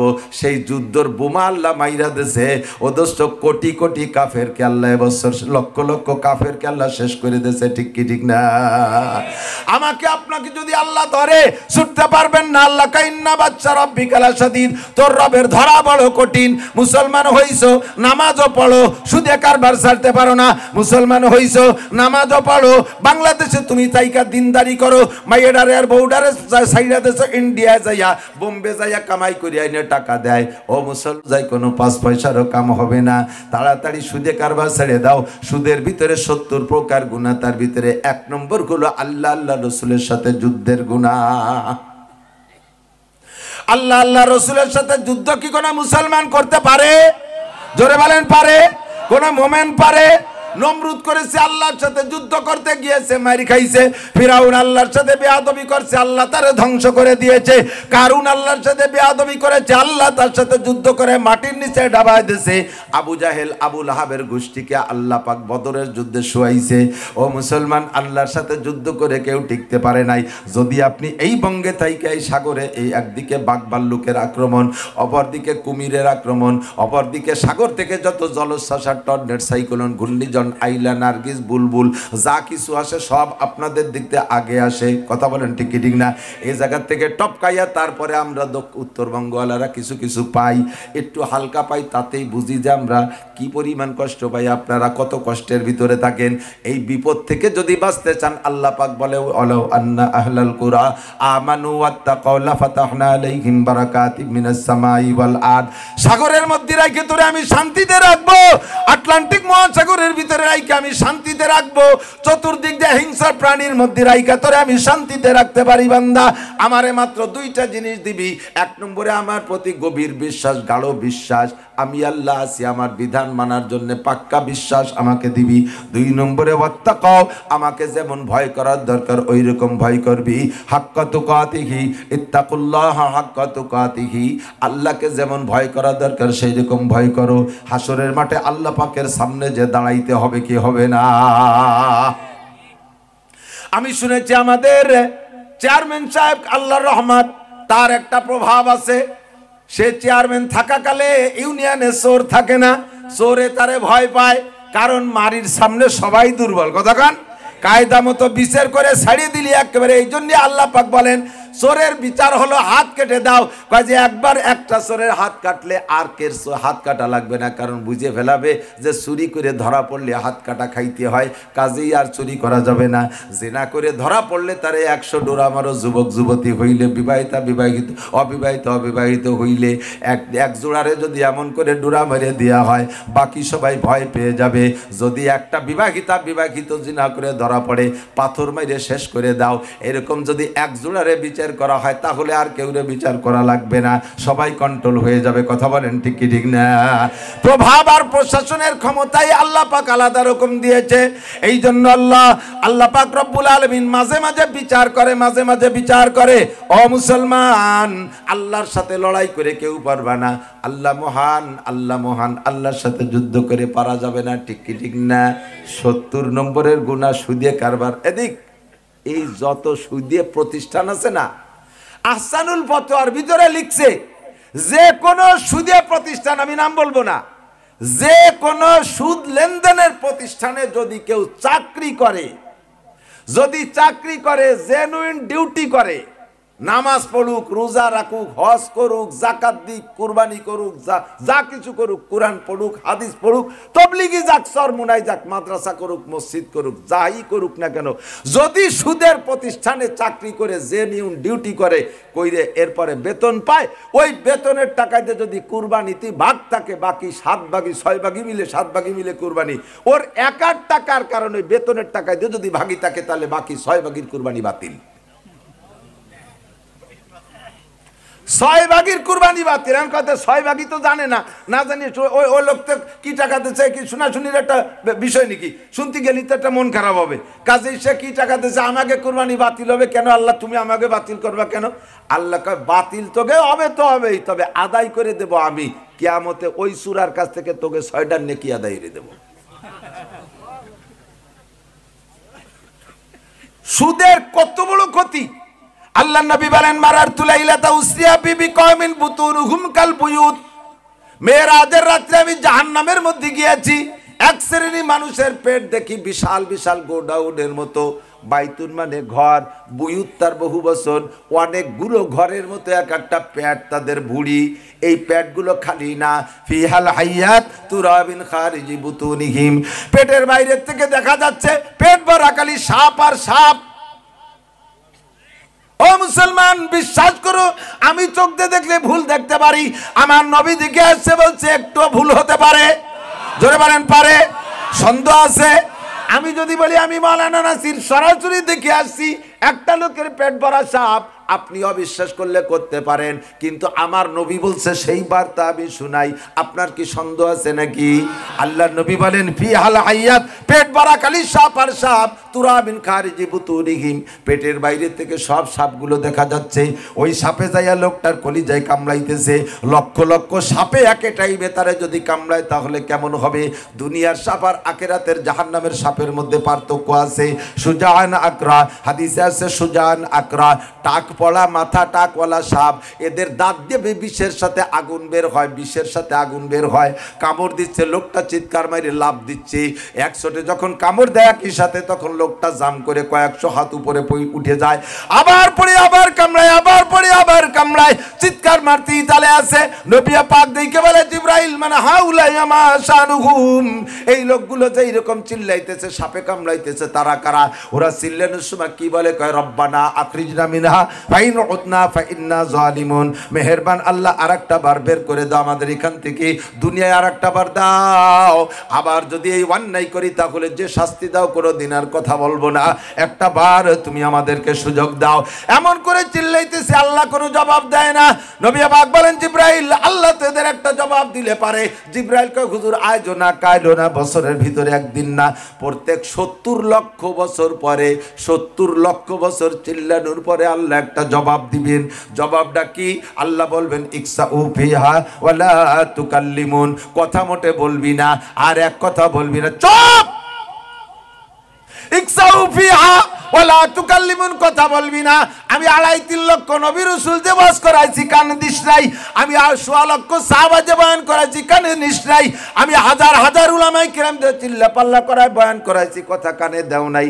আজকে ধরা পড়ে গেছো, তাই তুমি আমারে পুনরায় ভালো হবার প্রতিশ্রুতি দিচ্ছ। তোমার মতো বাটপাড়রে আমি ভালো করে চিনি, তোরে আবার দুনিয়ায় পাঠাই দিলি, তুই আমার দুনিয়া বেঁচে খাই আসবি ডাকাত, তোরে আর পাঠানো যাবে না। ইকসাউ ফিহা, থাকের মধ্যে পইড়া থাক। আবার চিল্লানো শুরু হবে। নবী বললেন জিবরাইল এদের অপরাধ কি, দোষ কি? জিবরাইলকে হুজুর হাউলাই আকিলাতুর রিবা, এরা হলো আপনার উম্মতের সুদখোর উম্মত, সুদে কারবার করত, সুদের সাথে জড়িত থাকতো, সুদ খাওয়াও দিয়া সমান পরিমাণ গুনাহ। 70 নম্বর গুনাহ হলো আইসারুহা আইয়ান কে হার রাজুল উম্মা, সুদখোর যদি পুরুষ হয় মায়ের সাথে জিনা করার গুনাহ। এমনিতে জিনা তো সবচেয়ে বড় অপরাধ বলে জানি, তার ভিতরে আবার মায়ের সাথে জিনা কথাটা বলতেই শরম লাগে, কিন্তু নবী বলেছেন তাই আমি তরজমা বলি। কত বড় ধমক, যেই নবী জীবনে কোনোদিন ফাহাশ কথা মুখ দিয়ে বের করেন নাই, অকথ্য ভাষা বলেন নাই। মা কান রাসূলুল্লাহ সাল্লাল্লাহু আলাইহি ওয়াসাল্লাম ফাহিশান ওয়ালা মুতাফাহিশান ওয়ালা সাকাবান ফিল আসওয়াক, আমার নবী কোনোদিন ফাহাশ কথা গালাগালি মুখ দিয়ে বের করেন নাই। সেই নবী দুঃখের সাথে এমন কথা না বলে পারেন নাই যে 70 নম্বরের গুনাহ হলো আইয়ান কে হার রাজুল উম্মা, পুরুষ যদি তার মাকে বিয়ে করে এতে যে গুনাহ হবে। মহিলা যদি সুদ খায় আর দেয়, আপন বাপের সাথে বিয়ে করা, জিনা করার যে গুনাহ সেই গুনাহ হবে। সাহাবায়ে কিরাম বলেন হুজুর কয় টাকায় কয়বারের গুনাহ? আল্লাহর নবী বলেন আর রিবা বিদিরহামিন কাসিত্তি ওয়া সালাসিনা জিনিয়া, 1 দিরহাম পরিমাণ সুদ খাইলে এবং দিলে আপন মায়ের সাথে আপন বাপের সাথে টাকায় টাকায় 36 বার জিনার গুনাহ। নামাজ পড়ো, কিন্তু তোমার এই নামাজ তোমার প্রতিরোধ হলো না। নামাজে তোমার সুদের থেকে ফিরায় না, ঘুষের থেকে ফিরায় না, চুরির থেকে ফিরায় না, ডাকাতির থেকে ফিরায় না, আইল ঠেলার থেকে ফিরায় না। আইল ঠেলা আছে নাকি এদিক? আইল আইল আইল জমির আইল কয় তো আল্লাহ, পোলা পানে বেশি টাইল ঠেলে না, আইল ঠেলার সুন্নতটা ধরিয়ে রাখছে বুড়োরা। এটা একটা পূর্বপুরুষের সুন্নত, শয়তানের নবীর সুন্নত না। সুন্নত মানে হলো নিয়ম, পদ্ধতি, প্রথা। এইটা বুড়োরা ধরে রাখছে। ছেলেবেলে কামাই সুদ ইনকাম করে, ছেলেরা বাপরে রিটায়ার্ড করে দিয়েছে। আব্বা বহুত কষ্ট করে খাটি পিটে আমাদেরকে লেখাপড়া শিখেছেন, এখন বুড়ো কালে আর আপনার কিচ্ছু করা লাগবে না, আমরা 5 ভাই ঝাঁকানাকা কামাই করব, মাসে আপনাকে 10,000 টাকা দেবো, হাত খরচ পকেট খরচ, খালি তবলিগ করবেন, তবে এতাআতিকের সাথে যাবেন না। এতাআতি তাবলিগ আছেন একটা, বোঝেন এদিক তাকান। এ ব্যাপারে কইতে গেলে একটু না কলি নয়। এই এরা আবার বুঝাইছে একদল মসজিদের মানে এলাকার কোনো ওরা তো কাফের না, তার মসজিদে ঢুকুক অসুবিধে কি? কাফের যে কে আর কে না এটা তো আপনারা জানেন না। মানুষ নামাজ পড়ে, রোজা রাখে, হজ করে, জাকাত দেয়, তবলিগি যায়, চরমুনায় যায়, সব কিছু ঠিক আছে, কোরআন শরীফ পড়ে রেগুলার, তাহাজ্জুদ পড়ে, ইশরাক পড়ে, আবিন পড়ে, এই লোকটা কাফের। আপনি জানেন না, আল্লাহ জানে। জানে কারা? যাদের সামনে মোমেন আর কাফের মাপার মাপকাঠি আছে। মোমেন মাপার মাপকাঠি, কাফের মাপার মাপকাঠি, একটা কাঠি আছে না, এই কাঠি আছে যাদের কাছে, তারা জানে। এদিক তাকান, 1 লক্ষ কোরআন শরীফের ভিতরে 1 লক্ষ হালালের আলোচনা আসছে। এই লোকটা 1 লক্ষ হালালের ভিতরে 99,999টা হালালকে হালাল বলে স্বীকার করে, বিশ্বাস করে, আমল করে।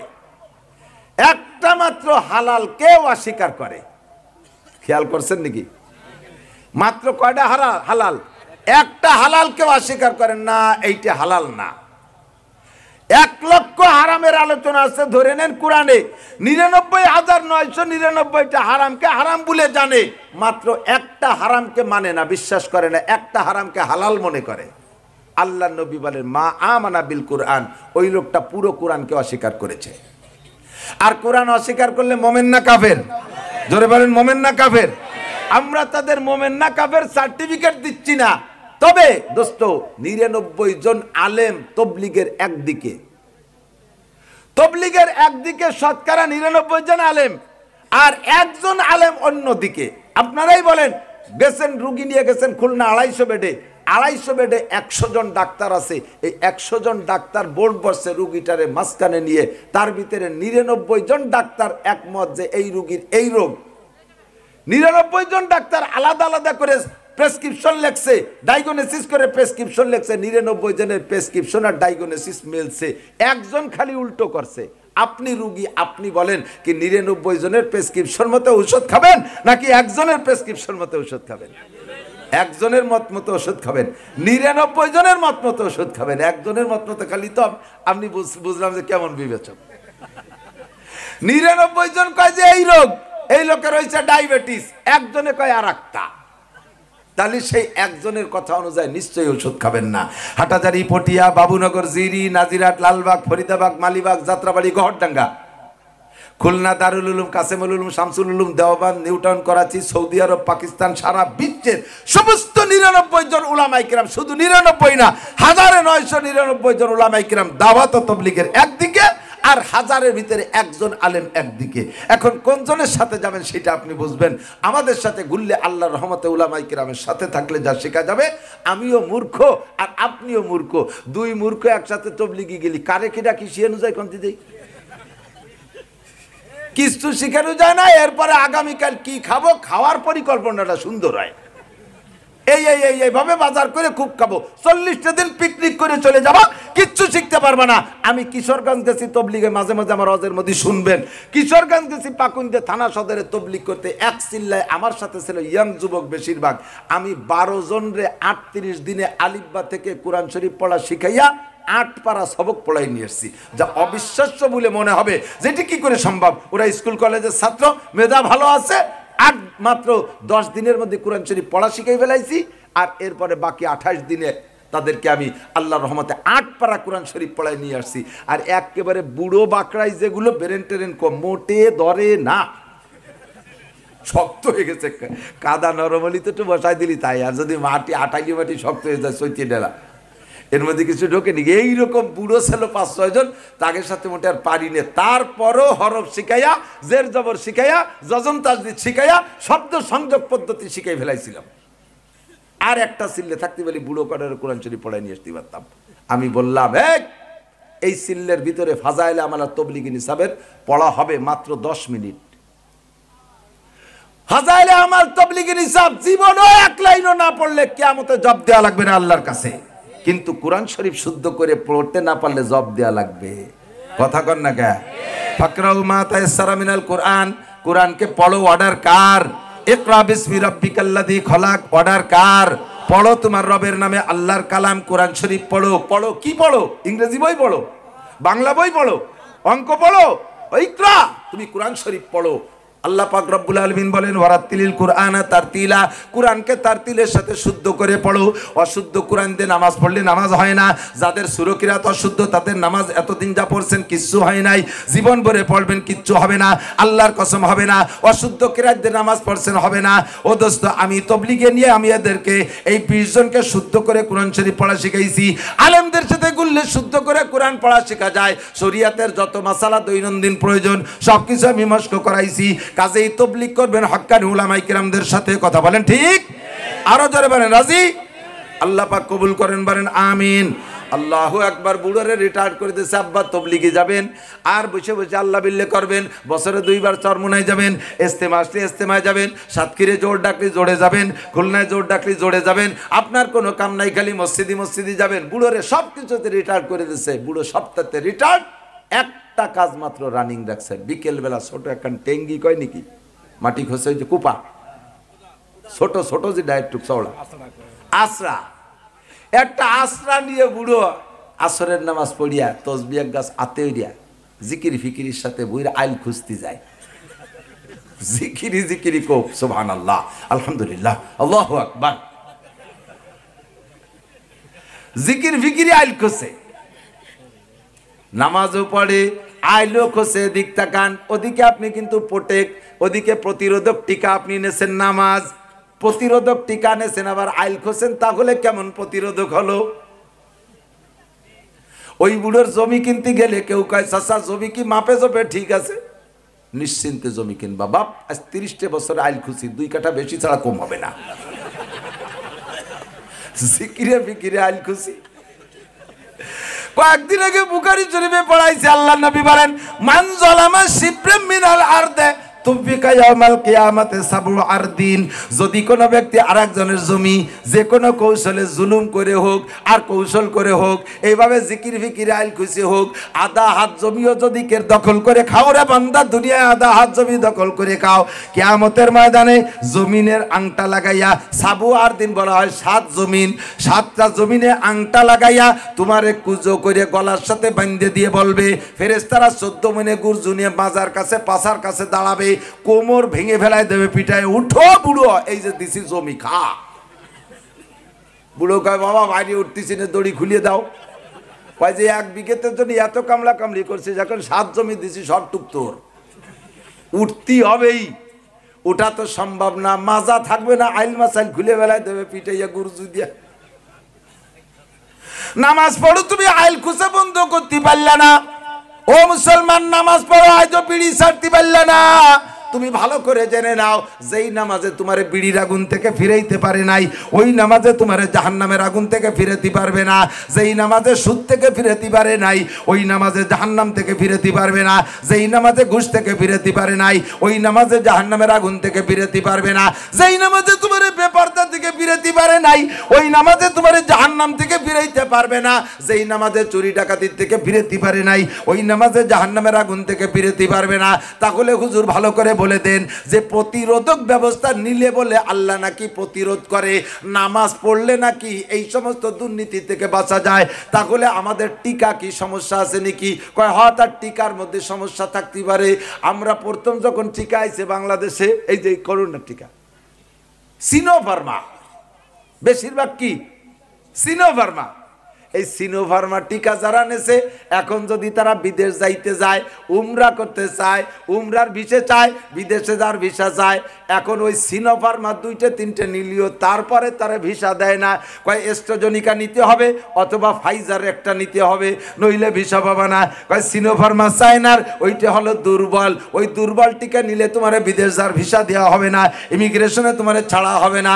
ও দোস্তরে, যেমন তোমাকে নাকি সিনোফার্মা টিকা নিলে তোমার কি বলা হয়, তোমার এই প্রতিরোধ কমপ্লিট হচ্ছে না, প্রতিরোধ সুন্দর হচ্ছে না, এই করোনা তোমার মধ্যে ঢোকার সম্ভাবনা থাকবে, তোমাকে এস্ট্রাজেনিকা ফাইজার নিতে হবে।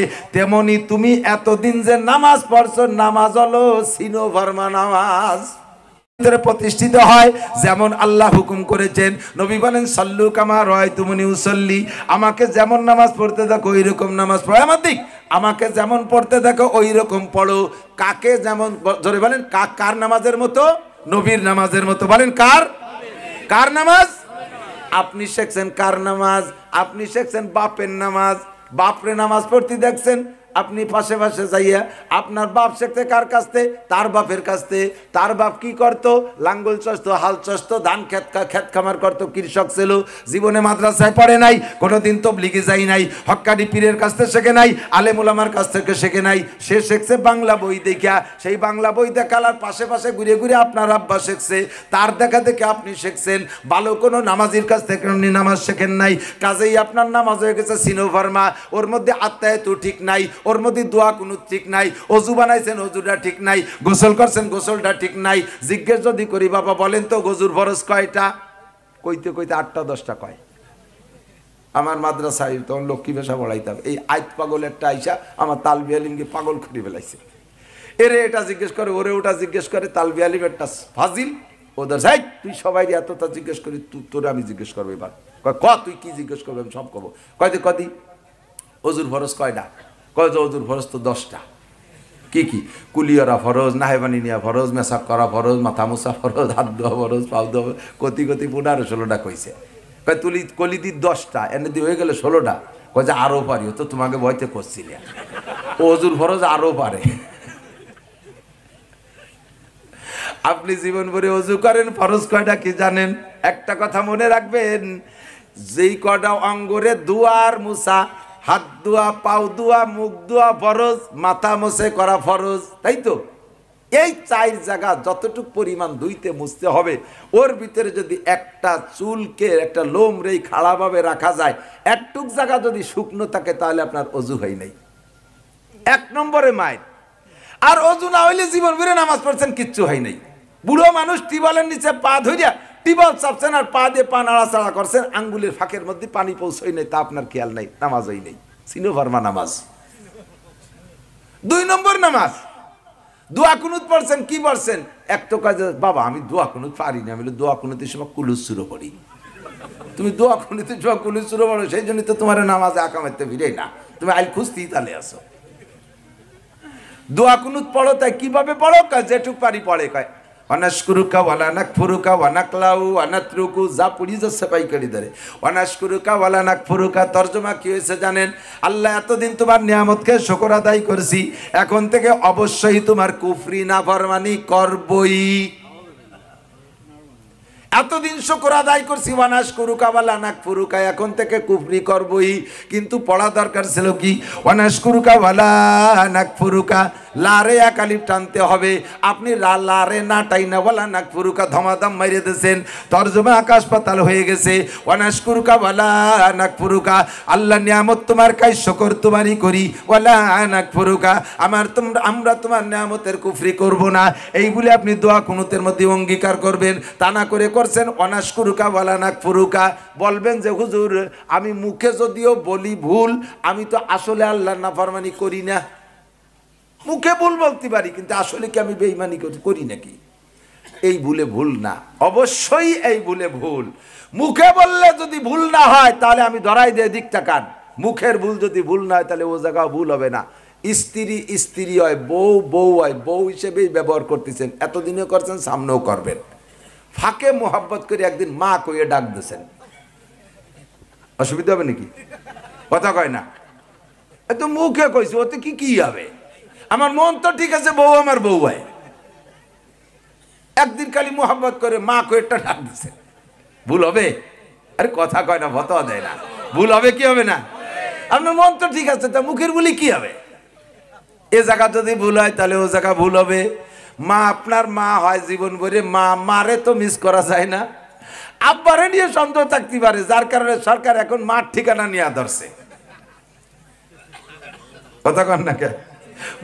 মার নাম সংগ্রহ করা শুরু করছে।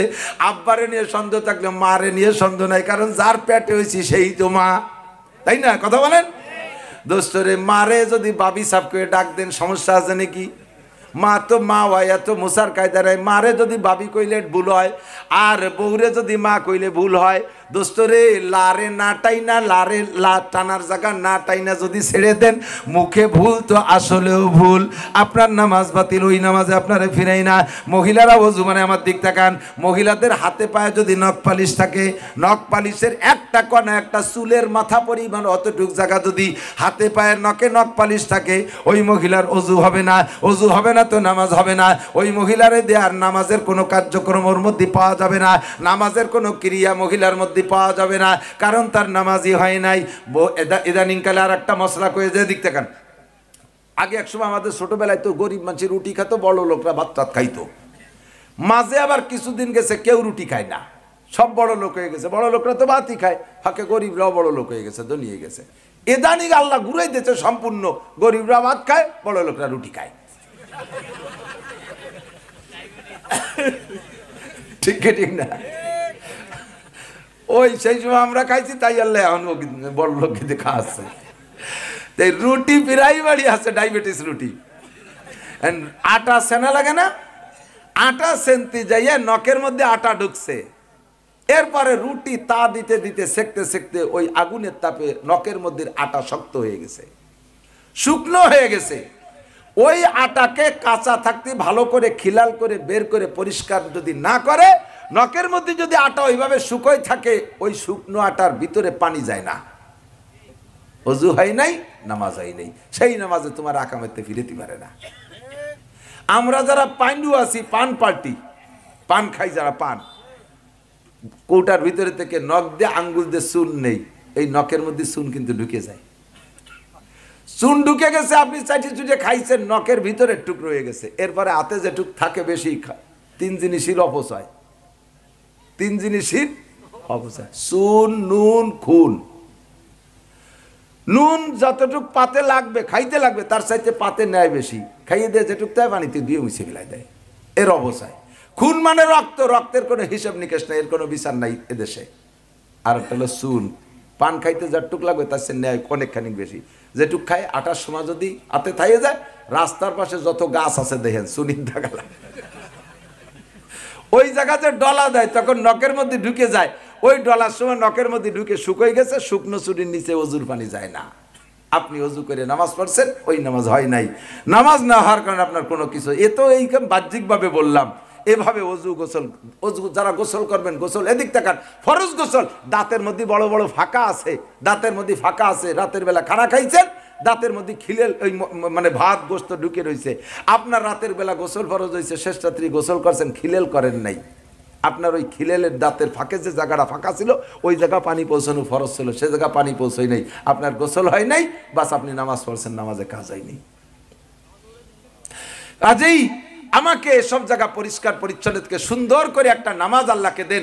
আপনার নামাজকে বলা হয় নামাজ পড়ো, বলা হয় না।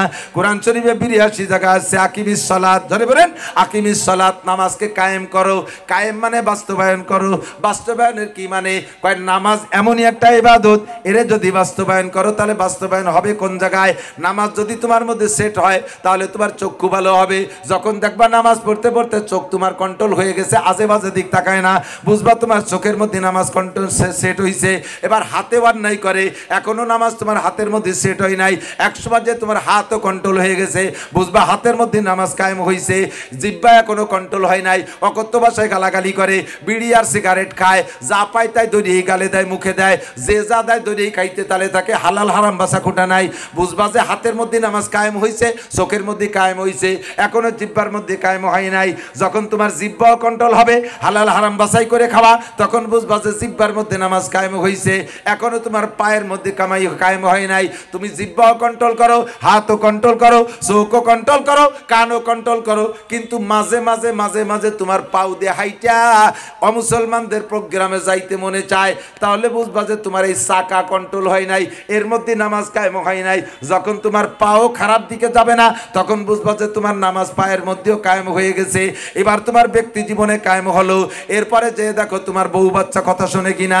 ওরে বউ বাচ্চার ভিতরে তোমার ফ্যামিলির সদস্যদের সকলকে যদি নামাজি বানাইতে পারো তাহলে বুঝবা যে তুমি ফ্যামিলির মধ্যে নামাজ কায়েম করছো। এবার আসো তুমি ওয়ার্ডের মধ্যে, তুমি মাতুব্বার সাহেব, তোমার মহল্লার মধ্যে নামাজ কায়েম করানোর দায়িত্ব তোমার। মেম্বার সাহেবের দায়িত্ব তার ওয়ার্ডের ভিতরে, চেয়ারম্যান সাহেবের দায়িত্ব তার ইউনিয়নের ভিতরে, উপজেলা চেয়ারম্যানের দায়িত্ব নামাজ কায়েম করা তার সিটের ভিতরে, তার থানার ভিতরে, এমপি সাহেবের দায়িত্ব তার থানার সিটের ভিতরে, মন্ত্রী সাহেবের দায়িত্ব তার মন্ত্রণালয়ের ভিতরে। এ জায়গায় এমন করে ধারাবাহিকভাবে নামাজ কায়েম করানোর দায়িত্ব। আমার বুকটা ভরে গেছে।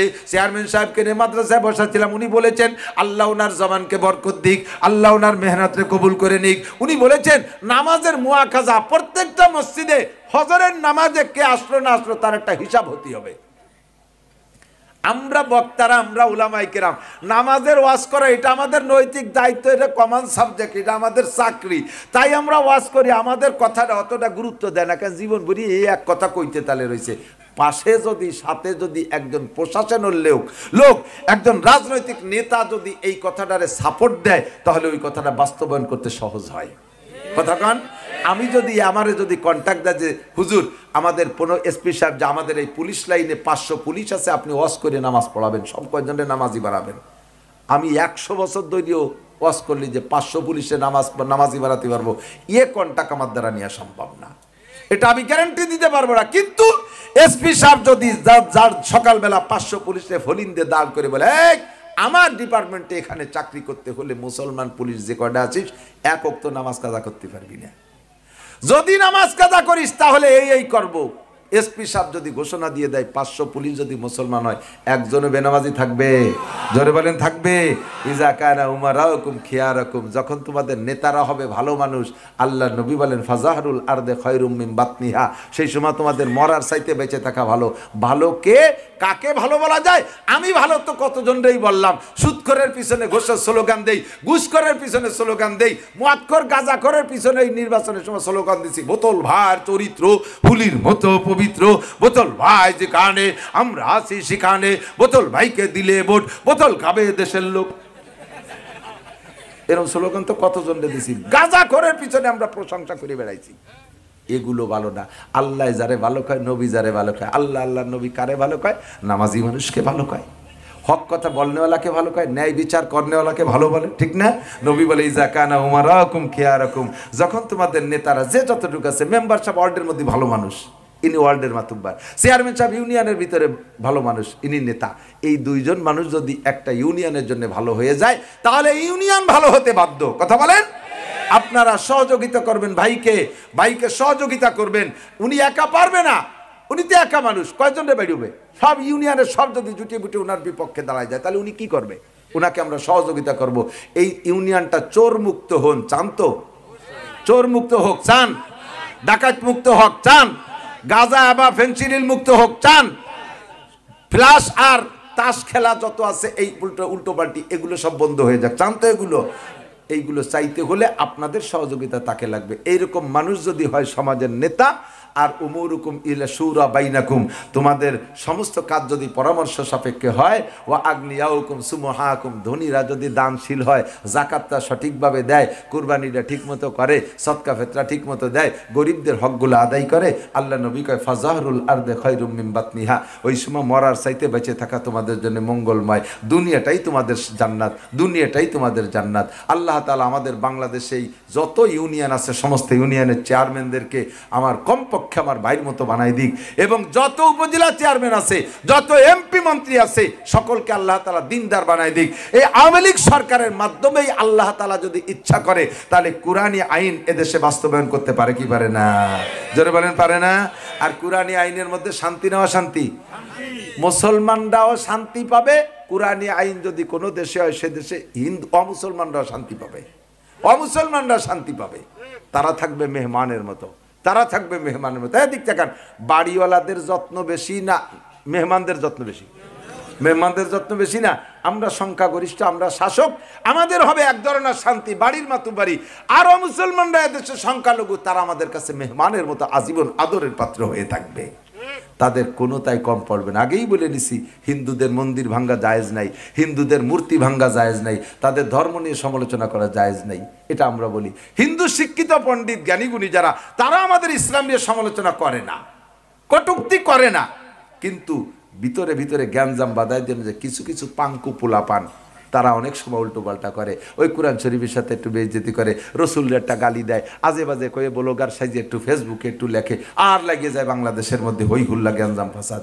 এই করেই তো দেশের ভিতরে একটা অশান্তি, ঠিক না? লাকুম দিন কুমালিয়ে দিন, আপনারা আপনাদের ধর্ম পালন করেন, আমরা আমাদের ধর্ম পালন করব। তাহলে নামাজটা আমাদের প্রতিরোধক, এইটা পড়লে 5টা পুরস্কার। 1 নম্বরে রুজির অভাব থাকে না, 2 নম্বরে কবর আযাব মাপ, 3 নম্বরে ডাইন হাতে আমলনামা পাওয়া যাবে হাসরে, 4 নম্বরে পুলসিরাত বিদ্যুৎ গতিতে পার হওয়া যাবে, 5 নম্বরে বিদ্যুৎ বিনা হিসেবে জান্নাতে যাওয়া যাবে। জোরে কোন সুবহানাল্লাহ। এই প্রতিরোধকটা সেইভাবে তৈরি করতে হবে। হুজুর বলেন সল্লু কামা রাআইতুমুনি উসাল্লি, আমাকে যেমন নামাজ পড়তে দেখো ওই রকম নামাজ পড়ো, আমাকে যেমন নামাজ পড়তে দেখো ওই রকম। আমি এক চেয়ারম্যানের গল্প কইছি অনেক আগে, মনে আছে নাকি? অনেকেই শুনছেন। গেছি ওই এলাকায় চেয়ারম্যানের সাথে মানে মাহফিল করতে, চেয়ারম্যান সাহেব আইসা আমারে বলতেছে, উনি তবলিগের লোক, তা কয় হুজুর আমি তো জীবনে কোনোদিন এই মাঠে ময়দানের ওয়াজ শুনি না, তা শুনছি যে আপনি, আমিও যে দল করি সেই দলের এলাকার মানুষ আপনি, উনি আমলিক করে, খুব কড়া আমলিক, তো সেই দলের সেই এলাকার মানুষের জন্য একটু ভালো লাগতেছে বলে আসলাম, যে আপনি কি কন শুনতে জন্যে।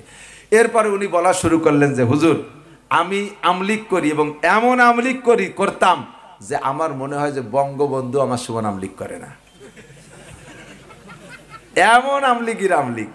মানে আমলিক করতে করতে আমি নাস্তিক হয়ে গেছিলাম আমার মনে হয়। টুপি দেখলে মনে চাইতো যে খুলিয়ে মেজ দিয়ে ধরাই ফুলাই দেই, মসজিদ দেখলে আমার মনে চাইতো যে ওদিক ফিরে পেশাব করি, মন্দির দেখলে যে এত ভালো লাগতো মনে করতো যে ভিতরে যাই কিছু করি আসি, ইবাদত বন্দেগী। এই অবস্থায় আমার জীবন কাটতেছিল, আমি জীবনও নামাজ পড়ি নাই।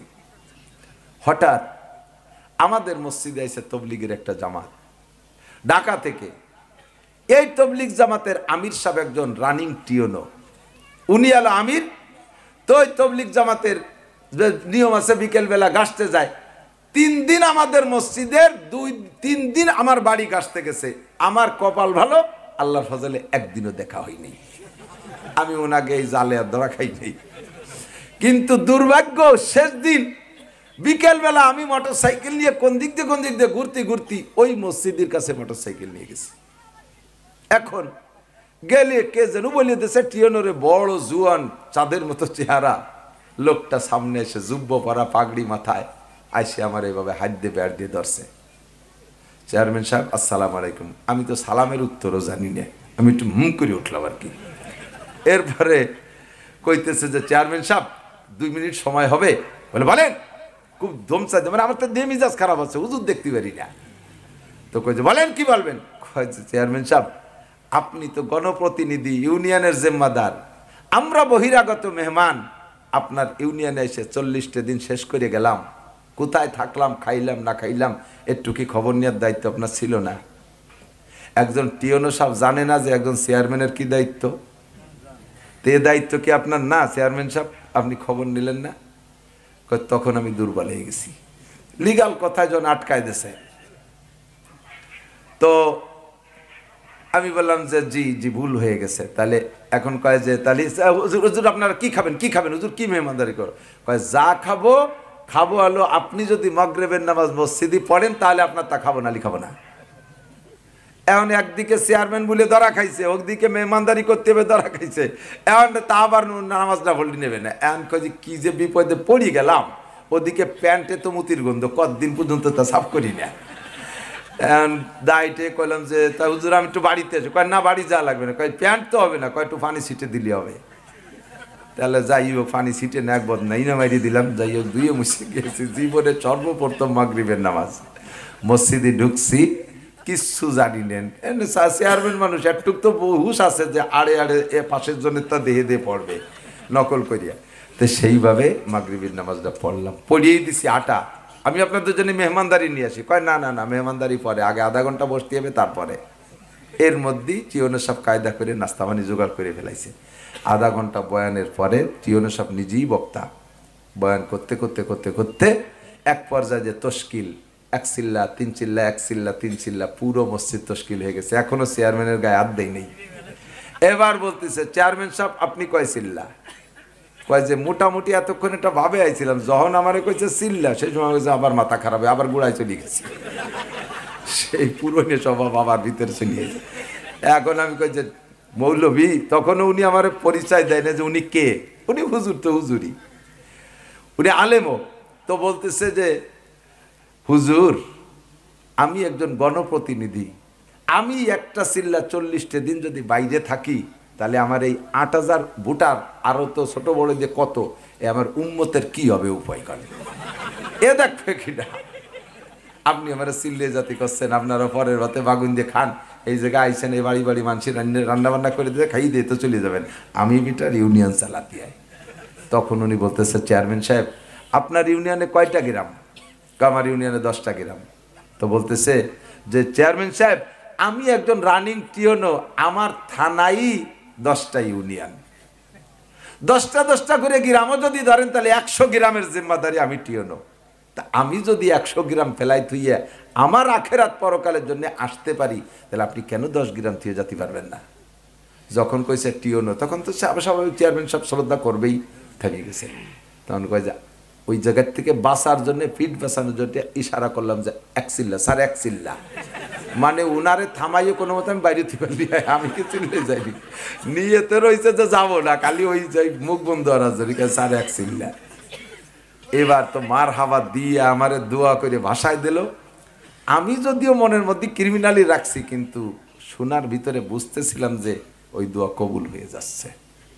এমন ভাবে বলতেছে আমি চেয়ারম্যান চিল্লায় যাব, আমার লাভ হবে তাতে টিওনর কি? আমার ইনকাম আমি করব, টিওনর তাতে কি আসে যায়? টিওনা আমার এভাবে বিরক্ত করে আটকাচ্ছে কেন? নিশ্চয়ই তার মধ্যে কোনো না কোনো তার দরদ আছে আর ব্যথা আছে। দরদ আর ব্যথা নিয়ে যদি আল্লাহর কাছে দোয়া করে, আল্লাহ দোয়া কবুল করে। কথা কন। চলে আইসি বাড়ি, নামাজ কালাম ইশাও পড়লাম দাইটে কোনো মতে। বাড়ি আইসা আমি পরের দিন সকালবেলা উন্ডা আমার কয়ে দিয়েছে ব্যাটিং ট্যাটিং রেডি রাখেন, ফজরের নামাজ পড়লাম মসজিদে, গুছাই গাছাই নিয়ে যাব। আমার তো আর রাত্রি ঘুম হয়নি, কি করব। নিয়ত করলাম যে রাত্রে পলাইয়া জামাই বাড়ি যেয়ে থাকবো। বাড়ি যাওয়ার পরে যে বৃষ্টি শুরু হয়েছে, জামাই বাড়িও যেতে পারলাম না। সকালে যাবো, সে সকালেও থামে না বৃষ্টি, একটানা 9টা পর্যন্ত বৃষ্টি। ফজরে তো পড়বো বলে আদা করছি, নামাজ বাড়ি একটু পড়িয়ে যা ভারছি পড়িয়ে টড়িয়ে শুয়ে রয়েছি ল্যাপ মুড়ি দিয়ে। ছোট মেয়েটারে বলছি কি, যদি কেউ এসে ডাকে বলবি যে আব্বা বাসায় নাই, কোনটা তো যাবেই। সেই বৃষ্টি মুড়ি টিওনো সাহেব আরো 2 জন সাথে নিয়ে সাথী মুড়ি দিয়ে আমার জন্য অতিরিক্ত ছাতা আর একটা নিয়ে উঠোনে দাঁড়ায় ডাকতে, চেয়ারম্যান সাহেব, চেয়ারম্যান সাহেব। আমি তো সব শুনতেছি, আমি তো ল্যাপ মুড়ি দিছি তো দিছি, মাইরে শিখাই দিছি, বড়কে করে কই নেই, ছোটটারে কই। ও যাই করছে কি যে আব্বা ঘুমোই রয়েছে আর আমারে বলছে যে উনি বাড়ি নাই।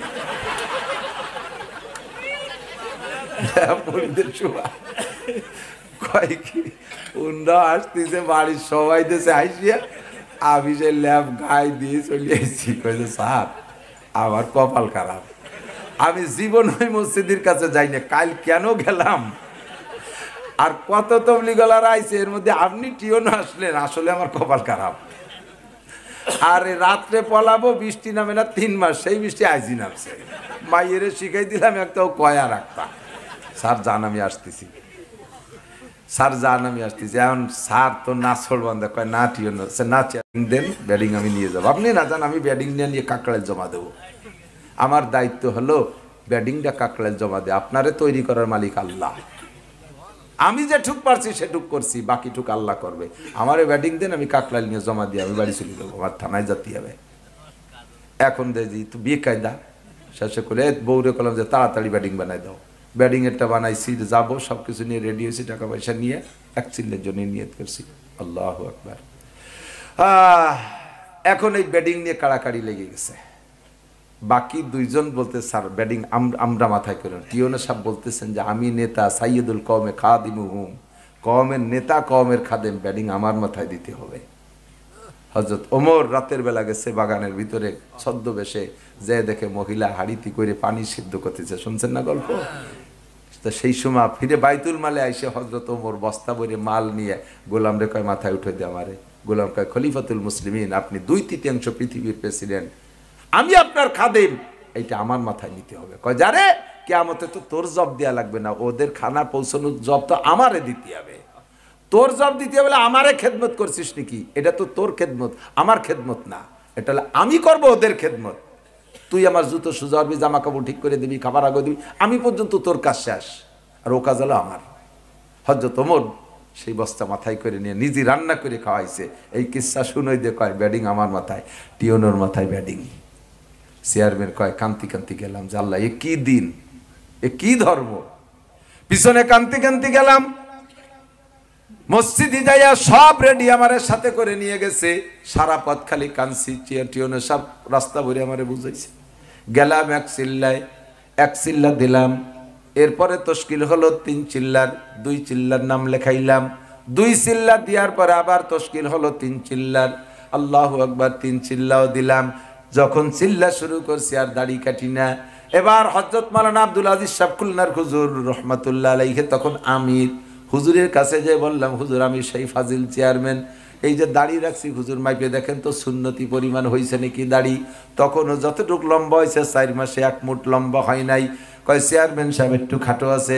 কয় হুজুর আসছি মুসলমান হওয়ার জন্য, বাংটা মুসলমান হয়ে যাব না, পূর্ণ মুসলমান হয়ে যাব। আর কয়দিন লাগাইলেও হতে পারে। কয় লাগাইতে থাকেন। আর 20 দিন লাগানোর পরে, সামনে আরো 20 দিন লাগানোর পরে, এরপরে মুঠ ধরে দেখে যে 1 মুঠ হয়েছে। 3 চিল্লা 20 দিন লাগাইয়া এরপরে এসে দোয়া কইরা আইসা বাড়ি, দোয়া নিয়ে হুজুরির থেকে বাড়ি আসছে। আইসা চেয়ারম্যান এবার মহল্লায় কাম শুরু করছে। চেয়ারম্যান সেই দিন আমারে বললেন, হুজুর আজকে মাগরিবের নামাজ পড়িয়া, ঈশার নামাজ পড়িয়া আপনার মাহফিলে আসবো। আজকে ফজর পর্যন্ত আমার মসজিদে সাবালেক কোনো পুরুষ মহল্লায় নাই বেনামাজি। আমার মসজিদে একজন সাবালেক পুরুষও মসজিদে আসতে বাকি নাই। মহল্লায় কোন সাবালেক পুরুষ মসজিদে আসতে ফজরে বাকি নাই। 1 ওয়াক্ত আল্লাহর রহমতে আমার মহল্লায় কোনো বেনামাজি পুরুষ পাওয়া যাবে না। এই মেহনত চেয়ারম্যানের, ইমাম সাহেব করছে বয়ান, জীবন ভরে কাজ যতটুক না হয়েছে চেয়ারম্যান প্রশাসন নিয়ে, তার ক্ষমতা আর দাওয়াত নিয়ে যখন আসছে তখনই কাজটা পরিপূর্ণতায় পৌঁছাইছে। আমার ভাই চেয়ারম্যানকে আল্লাহ পাক আমি প্রাণ খুলে দোয়া করি, তার এই প্রচেষ্টায় যেন ইউনিয়নের সমস্ত মুসলমান সাবালেক পুরুষ মসজিদমুখী নামাজি হয়ে যায়। জোরে বলেন আমিন। এ ব্যাপারে আপনারা সহযোগিতা করবেন তো ইনশাআল্লাহ? করবেন তো ইনশাআল্লাহ? আমি চেয়ারম্যান সাহেবকেও দাবি করি, আপনিও এমন একজন চেয়ারম্যান হিসেবে তবলিগে একটু সময় লাগান। ইনশাআল্লাহ খলিফাতুল মুসলিমিন ওমরের মতো এই দক্ষিণবঙ্গে আপনার দ্বারা কাজ হবে। মেম্বাররা আপনার কথা শুনবে, জনগণ আপনার কথা শুনবে। আমরাও এরকম নেতা নিয়া ইনশাআল্লাহ তবলিগে যাইতে চাই। রাজি আছি না ইনশাআল্লাহ? যাবেন তো ইনশাআল্লাহ? ওলামায়ে কেরাম ডাকবে, মুফতি সাহেব ডাকবে, মাওলানা আবু ঈসা ডাকবে, মাওলানা মাহমুদ নূর মোহাম্মদ ডাকবে। এদের সাথে ইনশাআল্লাহ তবলিগে যাবেন। এবার সব মানুষ যদি পুরুষ আমরা নামাজি হয়ে যাই, আমাদের বাড়ির বউ বাচ্চারে ওয়াজ করা লাগবে না। বউটা এমনি পর্দানশীন হয়ে যাবে। কতক্ষণ? মেয়েটা এমনি পর্দানশীন হয়ে যাবে। পুরুষ যদি ভালো হয়, পুরুষের ভিতরে যদি দিনের সমঝ আসে, মহিলাদের ভিতরে দিনের সমঝ আনা একেবারেই সহজ। এবার মহিলাদের তালিমের জন্য 1 গ্রাম ও গ্রাম 6 গ্রাম দূরি পাঠাবেন না, বাড়ির মধ্যে তালিমের ব্যবস্থা করবেন।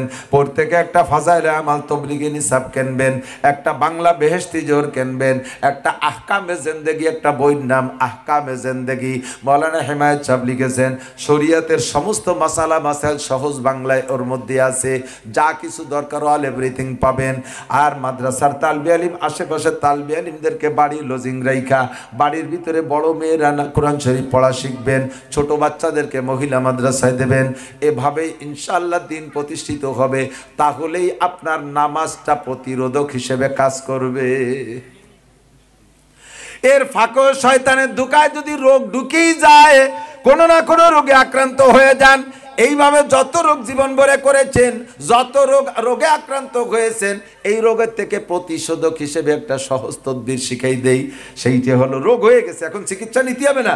কলবের রোগ হয়ে গেছে, যত গুনাহ করছি কলবের রোগের কারণে করেছি, সেখান থেকে যদি বেঁচে আসতে হয়, সুস্থ হতে হয়, তাহলে আল্লাহ পাক বলেন ইউদাফ লাহুল আযাবু ইয়াওমাল কিয়ামাতি ওয়া ইয়াখলুদ ফীহি মুহানা ইল্লা মান তাবা ওয়া আমানা ওয়া আমিলা আমালান সালিহান ফাউলাইকা ইউবাদদিলুল্লাহু সাইয়্যাতিহিম হাসানাত। ও বান্দা, রাতের বেলা আজকে এখান থেকে যাইয়া বিছানায় শুইবেন, ডান কাত হইয়া, আমার দিক ডান কাত হইয়া শুইয়া জীবনে যত গুনাহ করছেন সমস্ত গুনাহকে মুছে দেওয়ার ব্যবস্থা। 32 জিবি একটা মেমোরি কার্ড ভরিয়ে ফেলছেন মমতাজের গান দিয়ে, মনির খান আলমগীরের গান দিয়ে, জারি যাত্রা, করসা গাজীর গান, চলচ্চিত্রের গান দিয়ে 32 জিবি একটা মেমোরি ভরিয়ে ফেলাইছেন। আজকে শুনে ভয় পাইছেন, এবার ওই মেমোরি রিডারে মুইসা এখন ওয়াজ ঢুকানোর নিয়ত করছেন, কোরআন তিলাওয়াত ঢুকানোর নিয়ত করছেন। 32 জিবিতে আর জায়গা নাই, ওর মধ্যে নতুন কিছু ঢুকানোর কায়দা নাই। ওইটাকে আগের ডারে ডিলিট করে তারপরে ঢুকাইতে হবে। ডিলিট করতে কি টাইম লাগবে? 32 জিবিকে লোড দিতে যতদিন লাগছে ডিলিট করতে কিন্তু অতদিন লাগবে না। মাত্র ডিলিট বাটনে একটা চাপ দিলে 32 জিবি মেমোরি খালি হয়ে যায়। কতক্ষণ ঠিক কি ঠিক না? 32 বছর গুনাহ করছো, 40 বছর গুনাহ করছো, 50 বছর গুনাহ করছো, 80 বছর গুনাহ করছো। ও আমার মুসলিম ভাইরা, সারা জীবন আল্লাহকে বাধ্য অন্যরে পূজা করেছো। আজকে রাত্রে অন্তর থেকে একটা ডিলিট বাটনে চাপ দাও, আস্তাগফিরুল্লাহ, আস্তাগফিরুল্লাহ, আস্তাগফিরুল্লাহ। অন্তর থেকে তওবা করো, আল্লাহর কাছে ক্ষমা চাও, মালিক আমি অন্যায় করেছি। রব্বানা যালামনা আনফুসানা ওয়া ইল্লাম তাগফির লানা ওয়া তারহামনা লানাকুনান্না মিনাল খাসিরিন। ও খোদা, জীবন ভরে অন্যায় করেছি, বুঝতে পারি নাই, আমার মেমোরি তো লোড হয়ে গেছে না পাক দিয়া। আমি কি করতে পারি? অন্তর থেকে খালেস ভাবে আল্লাহর কাছে ক্ষমা চাও আর তওবা করো, অঙ্গীকার করো, আতুবু ইলাইহি, সামনে আর গুনাহ করব না। আল্লাহ পাক রব্বুল আলামিন বলেন, বান্দা তোর এই ডিলিট বাটনে চাপ দিলে তো মেমোরি কার্ড খালি হয়ে যায়, কিন্তু আবার ওর মধ্যে লোড দিতে আলাদা মেহনত করা লাগে। কিন্তু আমি আল্লাহর সিস্টেম ব্যতিক্রম, ওরে তোর ডিলিট বাটনে চাপ দেওয়ার পরে মেমোরি খালি হইয়া গুনাহ মাফ হয়ে যাবে। আবার সংখ্যা, যত সংখ্যা গুনাহ করেছিলি সম সংখ্যা নেকি দে আমল নামা ভরে দেব।